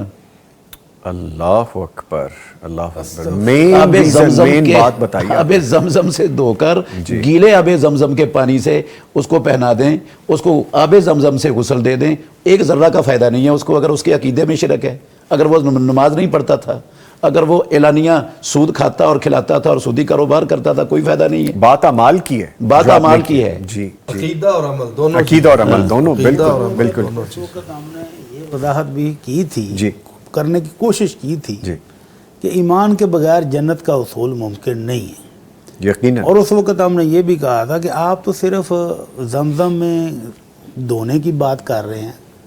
ایک شخصیت ایسی بھی گزری ہے کہ جس کو امام الانبیاء محمد الرسول اللہ صلی اللہ علیہ وسلم نے کفن کے لیے اپنی مبارک قمیض بھی دے دی, اللہ اکبر. اپنی گود میں لٹا کر اپنا مبارک لعاب بھی اس کے منہ میں ڈالا. لیکن اللہ رب العزت نے قرآن آیات نازل فرما دی کہ میرے محبوب اگر 70 بار بھی بخشش کی دعا کرو گے تو میں نے قبول نہیں کرنی ہے. اللہ اکبر. تو وہ وہی بات جو مفتی صاحب فرما رہے ہیں کہ جب تک سینے میں ایمان نہیں ہے, عقیدہ درست نہیں, عقیدہ درست نہیں ہے, اعمال صالح نہیں ہے, تو زمزم میں دھویا ہوا کفن کسی کام کا نہیں ہے. اچھا اس بات میں تو کوئی شک نہیں ہے جی کہ رسول اللہ صلی اللہ علیہ وسلم کا لعاب وہ آب زمزم سے یقیناً افضل ہے, بابرکت ہے, کوئی دو رائے نہیں ہے, کوئی دو رائے نہیں ہے اس میں. اسی طرح رسول اللہ صلی اللہ علیہ وسلم کے جس میں اطہر سے لگا ہوا آپ کا قمیض وہ آب زمزم کے دھوئے ہوئے قمیض سے بھی زیادہ افضل ہے, بغیر کسی شک کے. جی جی بالکل. ٹھیک ہے, تو وہ پہنایا گیا. پھر رسول اللہ صلی اللہ علیہ وسلم نے اس کا جنازہ بھی خود پڑھایا, خود پڑھا دیا, جنازہ بھی پڑھا دیا اور اپنے ہاتھوں سے قبر میں بھی اتار دیا. تو اللہ نے کیا کہا, وَلَا تُصَلِّ عَلَىٰ أَحَدٍ مِّنْهُمْ مَاتَ أَبَدًا. اے محمد صلی اللہ علیہ وسلم آج تو آپ نے اس کا جنازہ پڑھا دیا, آئندہ ان منافقوں میں سے کوئی مرے کسی کا جنازہ نہیں پڑھانا. وَلَا تَقُمْ عَلَىٰ قَبْرِهِ, کسی کی قبر پر بھی کھڑے نہیں ہونا. اللہ اکبر. ٹھیک ہے, تو یہ عقیدے والی بات آ گئی, کتنا ڈیفائن کیا ہم نے اس کو, اس پہ مزید بات کریں گے. اور چند ایک چیزیں اور بھی آپ سے ابھی ہم شیئر کریں گے. یہاں پہ ایک چھوٹا سا وقفہ ہے, اس کے بعد دوبارہ حاضر ہو رہے ہیں, ہمارے ساتھ رہیے گا. لبیک اللہم ٹرانسمیشن میں ہمارے ساتھ معزز مہمان موجود ہیں. شیخ الحدیث مفتی عبد الرحمن عابد صاحب, ان کے ساتھ تشریف فرما ہیں پروفیسر عبدالستار حامد صاحب, اور ہمیں جوائن کر رکھا ہے ڈاکٹر مفتی مولانا محمد اجمل بھٹی صاحب نے. گفتگو چل رہی ہے اور مختلف پیرائے سے ہوتی ہوئی اپنے ٹاپک پہ آ جاتی ہے, اور ٹرانسمیشن کا مقصد بھی یہی ہے کہ آپ دین کے حوالے سے, حج کے حوالے سے, قربانی کے حوالے سے, توبہ کے حوالے سے, عقیدے کے حوالے سے جو اصل بات ہے اس کو سمجھ سکیں اور آپ تک ہم یہ بات پہنچا سکیں. مفتی صاحب, میں شامل کروں گا گفتگو میں آپ کو. فرمائیے گا, جو ہماری نوجوان نسل ہے, ایک بڑا طبقہ ہے ماشاءاللہ پاکستان میں, ایون کہ پاکستان سے باہر بھی ہوں تو نوجوان مستقبل ہوا کرتے ہیں, تو نوجوان نسل کے لیے عشرہ ذو الحجہ میں توبہ کو مؤثر اور پائیدار کیسے بنایا جا سکتا ہے؟ ایک تو ہم ٹرانسمیشن کے ذریعے یہ پیغام دنیا بھر میں پھیلا رہے ہیں, خاص طور پہ انکریج کرنا ضروری ہے, موٹیویٹ کرنا ضروری ہے اپنی نوجوان نسل کو دین کے حوالے سے, اصل کی طرف لوٹنے کے حوالے سے. فرمائیے گا. جی, یہ جو پیغام ٹی وی کردار ادا کر رہا ہے ماشاءاللہ, یہ بہت عظیم کردار ہے الحمدللہ, اور دنیا بھر میں لوگ اس کو دیکھ کر اپنی اصلاح کر رہے ہیں ماشاءاللہ الحمدللہ. ایسے ہی سوشل میڈیا پر جی, جو کتاب و سنت کے متبحر علماء ہیں, انہیں سوشل میڈیا پر آ کر نوجوان نسل کو خصوصی ٹارگٹ کر کے ان کی تربیت اور اصلاح کا کام کرنا چاہیے. آج کروڑوں نوجوان ہیں ہمارے, جی, جو نہ کسی مسجد میں آتے ہیں, نہ کسی تقریر اور درس کے اندر, پروگرام کے اندر, وہ دینی پروگرام کے اندر شریک ہوتے ہیں, وہ صرف سوشل میڈیا پر بیٹھے ہیں, اور سوشل میڈیا سے ہی وہ, اگر ان کو دینی رہنمائی کی ضرورت ہوتی ہے وہ بھی سوشل میڈیا سے لیتے ہیں. جی, تو سوشل میڈیا کو پلیٹ فارم بنا کر علماء کو, یہ نوجوانوں کو ٹارگٹ کر کے ان کے جو ہارٹ مسائل ہیں, جی, جی, ان کو سامنے رکھ کر ان کی تربیت اور اصلاح کا کام کرنا چاہیے. ٹھیک ہے. اور پھر صرف مسجد کے اندر خطبوں تک محدود نہیں ہونا چاہیے, کیونکہ ہماری مسجدوں میں خطبات میں تو معاشرے کے شاید 1 یا 2% لوگ آتے ہیں, باقی تو 98% تو مسجد میں آتے ہی نہیں. اب ان کی مجالس میں جا کر, جہاں وہ میسر ہوں, سکولوں میں, کالجوں میں جا کر, یونیورسٹیوں میں جا کر, نوجوانوں کے پارکوں میں جا کر, ہمیں ان کی اصلاح کے لیے کوشش کرتے رہنا چاہیے. انبیاء علیہم الصلاۃ والسلام کا یہی مشن تھا, وہ صرف جمعے کے خطبے کی حد تک محدود نہیں ہوتے تھے, جی, یا وہ سالانہ کانفرنس کی حد تک محدود نہیں ہوتے تھے, وہ لوگوں میں نکلا کرتے تھے, وہ تو مارے پھر رہے ہوتے تھے لوگوں کے پیچھے. جی, نہ دن کی پرواہ ہوتی تھی, نہ رات کی پرواہ ہوتی تھی, جی, نہ صبح دوپہر شام دیکھتے تھے, ہر وقت پھر رہے ہوتے تھے. اور ہم ان انبیاء علیہم الصلاۃ والسلام کے حقیقی وارث ہم ہیں, عقیدہ ہمارے پاس ہے, جی, سنت ہمارے پاس ہے. تو ہمیں ان سارے میدانوں میں آگے بڑھ کر, دیکھیں ہمارے اسکولوں میں, کالجوں میں اس وقت الحاد کا سیلاب ہے, اور ہماری بیشتر تعلیم یافتہ طبقہ وہ ملحدین کے نشانے پر اور وہ الحاد کی طرف بہ رہے ہیں. تو ان کو کس نے بچانا ہے؟ یہ علماء کی بہت بڑی ذمہ داری ہے. وہ خصوصی طور پر, جیسے آپ نے کہا کہ ہمارا مستقبل ہے نوجوان, جی, اگر یہی ملحد ہو گئے, وہی دین سے منحرف ہو گئے, ان تک دین ہم نے پہنچانے کا حق ادا نہ کیا, ان کی تربیت کا حق ادا نہ کیا, تو پھر آگے والے معاشرے سے کیا توقع رکھیں گے ہم؟ ٹھیک ہے, ٹھیک ہے, وہ دین پر تو نہیں رہیں گے. یہ ذمہ داری ادا کرنی ہوگی, یہ ذمہ داری ادا کرنے کی ان تک پہنچنا ہوگا. سوشل میڈیا کے ذریعے پہنچیں, ہم اپنے ٹی وی نیٹ ورک کے ذریعے پہنچیں, ہم ان میں خود فزیکلی جا کے یہ بات پہنچائیں, تو یہ ذمہ داریوں میں شامل ہیں. پروفیسر, چونکہ وقت اب کم ہے میرے پاس, میرے لیے ویسے ہی آپ کے پاس وقت کم ہے سر, آج پتہ نہیں کیا سر وقت بالکل آپ کے لیے پہلی دفعہ ایسے ہوا سر, آپ کے لیے وقت بالکل کم نہیں ہے. ہماری ٹرانسمیشن کا یہ گزارش یہ ہے کہ نوجوان نسل میں جو دین کے حوالے سے ایک تو لا علمی اور جہالت پائی جاتی ہے, جیسا مفتی صاحب نے فرمایا, اس کو دور کرنا چاہیے. خاص جو آپ کا سوال ہے توبہ کے حوالے سے, جی, اور عشرہ ذی الحجہ کے حوالے سے, ہمارے نوجوانوں میں ایک یہ تصور بہت زیادہ پایا جاتا ہے کہ ہم تو گناہ گار ہیں جی, اتنے ہم سے گناہ ہو گئے ہیں, ہماری توبہ تو ہو ہی نہیں سکتی, نعوذ باللہ. یہ جو مایوسی کا پہلو ہے نا, اس کو دور کرنے کی ضرورت ہے.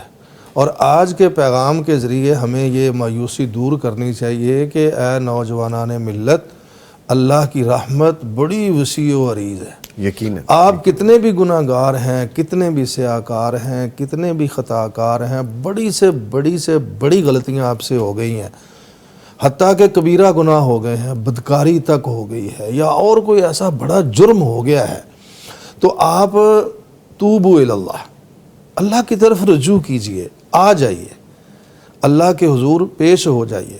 جیسے مفتی صاحب نے شروع میں فرمایا تھا 2 رکعت نماز توبہ پڑھیے اور حضور قلب کے ساتھ اور اصلاح نیت کے ساتھ اللہ کے حضور اپنے گناہوں کا اعتراف کیجئے، معافی مانگیے، مایوسی بالکل اپنے اندر قریب نہ آنے دیجئے. اللہ کی رحمت بڑی وسیع ہے. اللہ کے قرآن کی آیت ہے سورۃ حجر کی کہ اللہ اپنے رسول کو فرماتے ہیں نبئ عبادی انی انا الغفور الرحیم. اے میرے رسول، میرے بندوں کو خبر دے دو، بتا دو انہیں کہ میں بہت زیادہ بخشنے والا، از حد مہربان ہوں.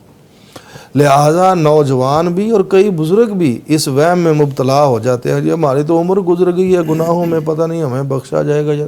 وہ بھی چاہے کتنے بھی انہوں نے گناہ کیے ہیں، اللہ کی رحمت سے کسی صورت مایوس نہیں ہونا چاہیے.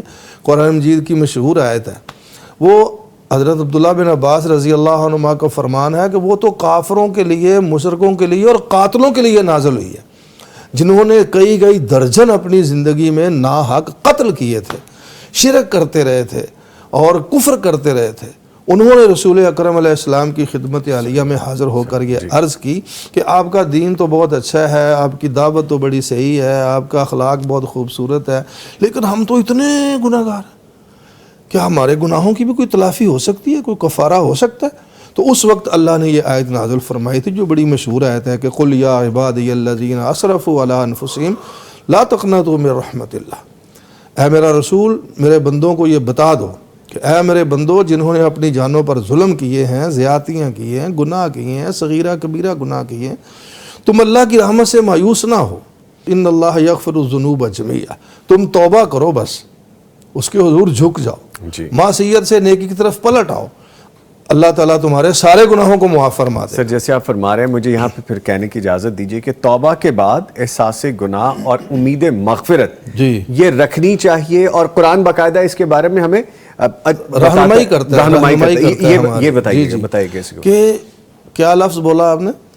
احساس گناہ، احساس اور امید مغفرت. ہاں، یہ بہت ضروری چیز ہے. اللہ کے قرآن نے بار بار یہ کہا ہے کہ گناہ کا اعتراف اور توبہ کی التجا اور آئندہ نہ کرنے کا عزم بالجزم، یہ بنیادی چیز ہے. اس کے باوجود نظامی صاحب حدیث میں آتا ہے کہ اگر پختہ عزم کرنے کے باوجود پھر بھی اگر کسی وقت ہو جائے تو پھر بھی مایوس نہیں ہونا. جتنی دفعہ بھی آدمی توبہ توڑے، نعوذ باللہ، توڑنی تو نہیں چاہیے، اگر ٹوٹ جائے بالفرض، انسان ہے کہیں نہ کہیں 1000 بار توبہ شکستی باز آ، 1000 بار بھی اگر توبہ ٹوٹ جائے تو پھر بھی مایوس نہیں ہونا چاہیے. امید مغفرت یہ بہت ضروری ہے، اور یہ قرآن کا حکم ہے کہ اللہ کے ہاں بخشش کی ہمیشہ امید رکھنی چاہیے. بلکہ امید نہیں، میں تو کہتا ہوں یقین رکھنا چاہیے. یقین رکھنا چاہیے کہ اللہ کے قرآن مجید نے کہا ہے من یعمل سوءا یظلم نفسہ ثم یستغفر اللہ یجد اللہ غفور الرحیم.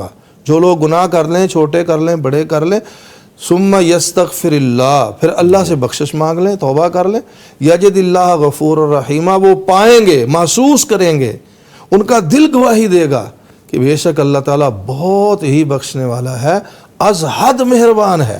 وہ ایک شاعر کے بڑے خوبصورت جملے ہیں، وہ کہتا ہے کہ عصیاں سے کبھی ہم نے کنارہ نہ کیا، نافرمانی، عصیاں سے کبھی ہم نے کنارہ نہ کیا، پر تو نے بھی دل آزردہ ہمارا نہ کیا. عصیاں سے کبھی ہم نے کنارہ نہ کیا، پر تو نے بھی دل آزردہ ہمارا نہ کیا.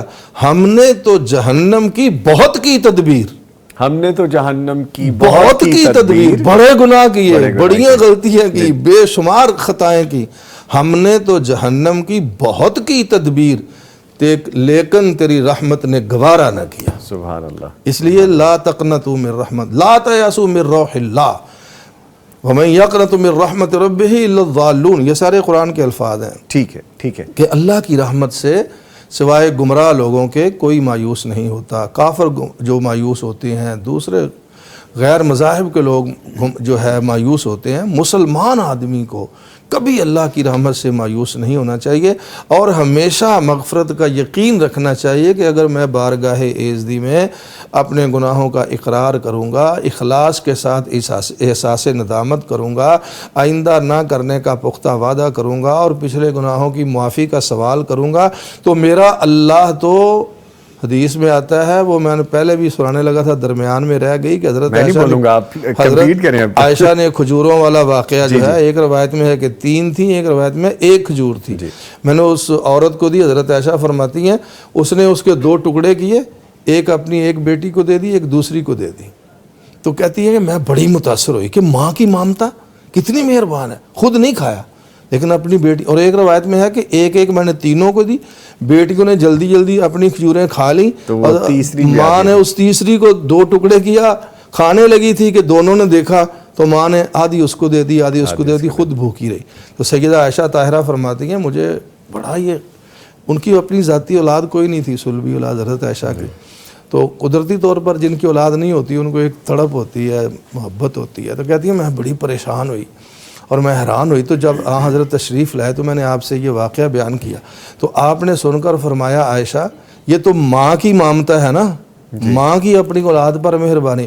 للہ ارحم لعبادہ من ہذہ، جی ٹھیک، اللہ اس ماں سے بھی زیادہ اپنے بندوں پر مہربان ہے.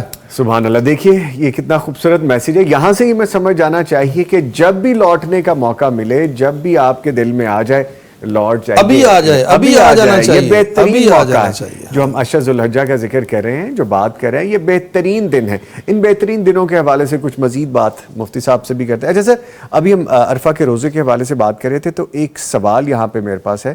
لکھتے ہیں FZ بلوچ آئی ڈی ہے، لکھتے ہیں السلام علیکم. وعلیکم السلام. آپ کا پروگرام بہت اچھا ہے. میرا سوال یہ ہے کہ ان دنوں میں جو روزے رکھیں گے کیا ان روزوں کو قضا روزوں میں شمار کر سکتے ہیں؟ 9 ذوالحجہ کا روزہ بھی قضا روزے میں شمار ہوگا یا نہیں؟ جو فرضی روزے ہیں جی، ان کی قضا دینی ہے، اور ساتھ یہ نفل کی بھی نیت کرنا. ہاں جی، ایسا نہیں ہوتا. تو فرض انوان نہیں ہو فرض ہے، سکتا، نفل نفل ہے. ایک کام ایک وقت. پہلے فرضی روزے رکھ لیں، اور اگر اب فرضی روزے رکھنے نہیں شروع کیے تھے تو ان نفل کے روزے کی نیتیں رکھیں، اور خاص طور پر عرفہ کا روزہ وہ مشکل رکھیں نیت کر کے، اور قضا بعد میں دے لیں الگ سے. ٹھیک ہے، یعنی یہ نہیں کہ آپ دونوں چیزوں کو اکٹھا کر لیں. اچھا مفتی صاحب، ایک سوال میں بلکہ آج ڈسکس بھی کر رہے تھے، ہم بات کر رہے تھے پروگرام سے پہلے. کسی نے پوچھا کہ جو زکوٰۃ کے پیسے ہیں، ان زکوٰۃ کے پیسوں سے قربانی کر سکتا ہے جس کے ذمہ زکوٰۃ ہے، اس نے اپنا پیسہ نکال دیا ہے، تو وہ انہی پیسوں سے قربانی کر سکتا ہے یا نہیں؟ مجھے جو لگتا ہے وہ میں تو نہیں ان کو بتا سکا، میں نے کہا میں پوچھ کے بتاؤں گا.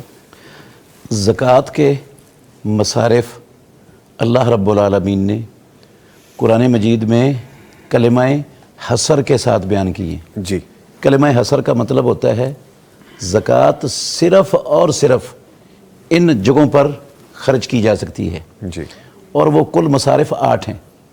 سورہ توبہ کی 60 نمبر آیت کے اندر اللہ نے وہ بیان فرمائے. تو قربانی ان میں نہیں ہے، قربانی. جی، قربانی نہیں ہے. اس کا مطلب ہے کہ زکوٰۃ کے پیسوں سے بندہ قربانی نہیں کر سکتا. ہاں، اگر آپ نے اپنی زکوٰۃ کے پیسے کسی غریب کو دے دیے، جی جی، مستحق شخص کو دے دیے جو فقیر ہے، مسکین ہے، وہ قربانی کرے، چاہے وہ حج کرے، چاہے گھر بنائے، جو مرضی کرے، وہ اس کی مرضی ہے. جی ٹھیک ہے، یعنی کہ وہ خود تو کر نہیں سکتا، لیکن کسی کو وہ رقم دے سکتا ہے، اس رقم سے وہ اپنا کوئی بھی عمل کر سکتا ہے. کوئی اس کا اگر قرض کی ادائیگی ہے یا اگر وہ قربانی کرنا چاہتا ہے تو ایسے ہی ہے. یہ رقم دینے والا اسے پابند نہیں کر سکتا، کہہ نہیں سکتا کہ تم یہ کرو، پابند نہیں کر سکتا کہ یہ میں تمہیں زکوٰۃ اس لیے دے رہا ہوں کہ تم نے ضرور اس کی قربانی ہی کرنی ہے. ٹھیک ہے، یہ نہیں ہے، وہ اس کی ملکیت کر دے، اس کو دے دے. اب اس کی ثواب دید ہے کہ اس کی ترجیحی ضرورت کیا ہے. ہو سکتا ہے قربانی کے علاوہ اس کے اور مسائل ہوں جہاں وہ مال خرچ کرنا چاہتا ہو یا کر سکتا ہو، اس لیے پابند نہیں کر سکتے. ہمارے یہاں ضمناً ایک بات ہے، جی، ہمارے ہاں یہ بھی ایک رواج پڑ گیا ہے کہ ہم زکوٰۃ کے پیسوں سے اشیاء خوردنی خریدتے ہیں اور پھر وہ مستحقین میں تقسیم کرتے ہیں. جی میں اس کو منع تو نہیں کرتا، لیکن زیادہ بہتر صورت یہ ہے کہ ہم کسی مستحق کو اپنی زکوٰۃ دے دیں. اب اس کی ثواب دید ہے کہ وہ اس کو کہاں خرچ کرتا ہے. ہو سکتا ہے اس کو لباس کی ضرورت ہو، ہم اسے کہیں نہیں ہم نے تمہیں اشیاء خوردنی دینی ہے، ضرور کرانے کا سامان ہی دینا ہے. اس کے بارے میں بھی ہمارے علماء کو کچھ نہ وضاحت کرنی چاہیے کہ آپ زکوٰۃ دے دیں مستحق کو، جو زکوٰۃ کا مستحق ہے اس کو دے دیں. اب وہ اپنی ثواب دید پر جہاں چاہے اس کو خرچ کرے. اس کے بچوں کو لباس کی ضرورت ہے، جوتوں کی ضرورت ہے، اس کے بچوں کو تعلیم کی ضرورت ہے. ہم کہتے ہیں نہیں بھئی ہم نے تمہیں خورد و نوش کا سامان ہی دینا ہے اور کچھ نہیں دینا. ٹھیک، اس لیے اس پر بھی ذرا غور کی ضرورت. ٹھیک کہا ہے پروفیسر صاحب نے جی کہ زکوٰۃ کے پیسے مستحق کو دے دینے چاہیے. اب اس کو پتہ ہے میری کون سی ضرورت جو ہے نا وہ سب سے زیادہ ہے، وہ اس پر خرچ کرے گا. لیکن اگر زکوٰۃ دینے والا مستحق کو اچھی طرح جانتا ہے، اسے اچھی طرح تعارف ہے، پہچان ہے کہ اس کے گھر میں راشن نہیں ہے، تو وہ راشن کی شکل میں زکوٰۃ دے دے تو کوئی حرج نہیں ہے. ٹھیک. اگر اس کو معلوم ہے جی کہ اس کے گھر میں اس کے بوڑھے ماں باپ ہیں، اس کے پاس ان کو دوائی کھلانے کے پیسے ہی نہیں ہیں، پیسے نہیں، وہ دوائی لے کر ان کے والدین کو زکوٰۃ کے پیسوں کی دے دے، وہ دے سکتا ہے. لیکن بہتر اگر نہیں نہ پتہ، ہمارے معاشرے میں عام طور پر زکوٰۃ دینے والے ان کو نہیں پتہ ہوتا کہ ان کو ضرورت کس بات کی ہے، تو اس لیے زیادہ بہتر یہ ہے کہ اس کو پیسوں کی شکل میں دے دے. ٹھیک، اگر پتہ ہے تو پھر جس چیز کی اس کو ضرورت ہے وہ دی جا سکتی ہے، وہ ضرورت پوری کر دیں. ٹھیک ہے جی. اس کے ساتھ ہی اپنے معزز مہمانوں کا شکریہ ادا کروں گا. ایک چھوٹی سی بات ہے جی ضروری. پلیز. توبہ کی بات ہوئی ہے شروع سے آخر تک، جی توبہ کے آداب اور سارا کچھ بیان ہوا ہے. ایک چیز رہ گئی ہے، وہ بڑی ضروری ہے ناظرین تک پہنچانی. جی پلیز. وہ یہ ہے کہ توبہ کے پکا اور سچا ہونے کے لیے یہ ضروری ہے کہ اگر ہم سے بندوں میں سے کسی کے حقوق تلف ہوئے ہیں تو اس کو واپس کر دیں یا اس سے معافی مانگ لیں. اگر ہم نے حقوق العباد تلف کیے ہوئے ہیں، ہم ان کو واپس بھی نہیں کرتے، واپس کرنے کی استطاعت ہمارے پاس ہے، ٹھیک ہے، اور ان سے معافی بھی نہیں مانگتے ان حقوق کی جو ان کے تلف ہوئے ہیں، جی ٹھیک، تو ہم جتنی بھی پکی سچی توبہ کریں گے وہ توبہ نہیں ہوگی، حقوق العباد معاف نہیں ہوگا جب تک ٹھیک، بندہ وہ توبہ معاف نہیں ہوگی. کرے گا. ٹھیک ہے. لے جی میں موقع غنیمت جانتے ہوئے پروفیسر صاحب سے پہلے معافی کا خواستگار ہو جاتا ہوں کہ آج میں نے وقت تھوڑا ان کا اس طرح سے روکا، اور اگر آپ کو یہ محسوس ہو تو میں اس کے لیے بالکل نہیں. میری مجبوری یہ رہتی ہے کہ چونکہ ٹرانسمیشن میں مختلف چیزوں کو ہینڈل کر رہے ہوتے ہیں تو کہیں نہ کہیں ایسا اگر شائبہ آیا تو میں اس کے لیے آپ سے دل سے معذرت خواہ ہوں. تھینک یو ویری مچ جی. نہیں جی، اس کے ساتھ ہی اپنے معزز مہمانوں کا شکریہ ادا کرتا ہوں. ہمارے ساتھ موجود رہے شیخ الحدیث مفتی عبدالرحمن عابد صاحب. شیخ صاحب آپ کا آنے کو بہت شکریہ. نوید نظامی صاحب سر جزاک اللہ. جزاک اللہ sir, thank you very much, thank you. اور موجود رہے پروفیسر عبدالستار حامد صاحب. سر آپ کے آنے کا بہت شکریہ اور مجھے معاف کرنے کا بھی شکریہ. بار بار آپ کیوں شرمندہ کر رہے ہیں مجھے؟ کوئی ایسی بات نہیں. Thank you sir, thank you very مچ. یہ تو روزانہ ہی ہوتے ہیں، میں بھی آتا جاتا رہتا ہوں. یہ مفتی صاحب سے ہمیں زیادہ استفادہ کرنا چاہیے اور ہم نے کیا ہے اور اچھا کیا ہے. بہت شکریہ سر، تھینک یو ویری مچ. یہ ہوتے ہیں بڑے، فراخ دلی سے آپ کو معاف بھی کرتے ہیں، درگزر بھی کرتے ہیں اور شفقت بھی فرماتے ہیں. سر تھینک یو ویری مچ. اور ان بڑوں میں ایک اور بڑے ہمارے موجود ہیں جی، مفتی مولانا ڈاکٹر محمد اجمل بھٹی صاحب. بھٹی صاحب آپ کا بھی بہت شکریہ، تھینک یو ویری مچ. اس لیے بھی شکریہ کہ وقت آج تھوڑا سا آگے چلا گیا لیکن وہ ضرورت تھی. لیں جی، اس کے ساتھ ہی ٹرانسمیشن اپنے اختتام کو پہنچتی ہے، لیکن جاتے جاتے میں آپ کو ایک میسج دینا چاہتا ہوں. پیغام کے پلیٹ فارم سے انشاءاللہ تعالیٰ کل ہم باقاعدہ لائیو ہوں گے اور یہ جو حج کی ہماری ٹرانسمیشن ہے آپ لائیو دیکھ سکیں گے. 10 بلیسڈ ڈیز کے حوالے سے جو ہم ٹرانسمیشن کر رہے ہیں، کل وہ خاص اہم ٹرانسمیشن کا ایک اور دن ہے. لائیو مناظر ہوں گے، خطبہ حج ہوگا، اور اس کے ساتھ ساتھ جو روح پرور وہاں پہ مقامات اور مناظر ہوں گے وہ ہم دکھائیں گے، ٹرانسلیشن کے ساتھ، اردو ترجمے کے ساتھ، عربی کے ساتھ، یہ دونوں ہم نشر کریں گے. خاص طور پہ کل کی ٹرانسمیشن آپ نے مس نہیں کرنی. اس کے ساتھ ہی اپنا اور اپنے پیاروں کا خیال رکھیے، دعاؤں میں ہمیں بھی شامل رکھیے. نوید نظامی اور پوری ٹیم کو اجازت دیجیے، کل پھر ملاقات ہوگی. تب تک کے لیے اللہ حافظ.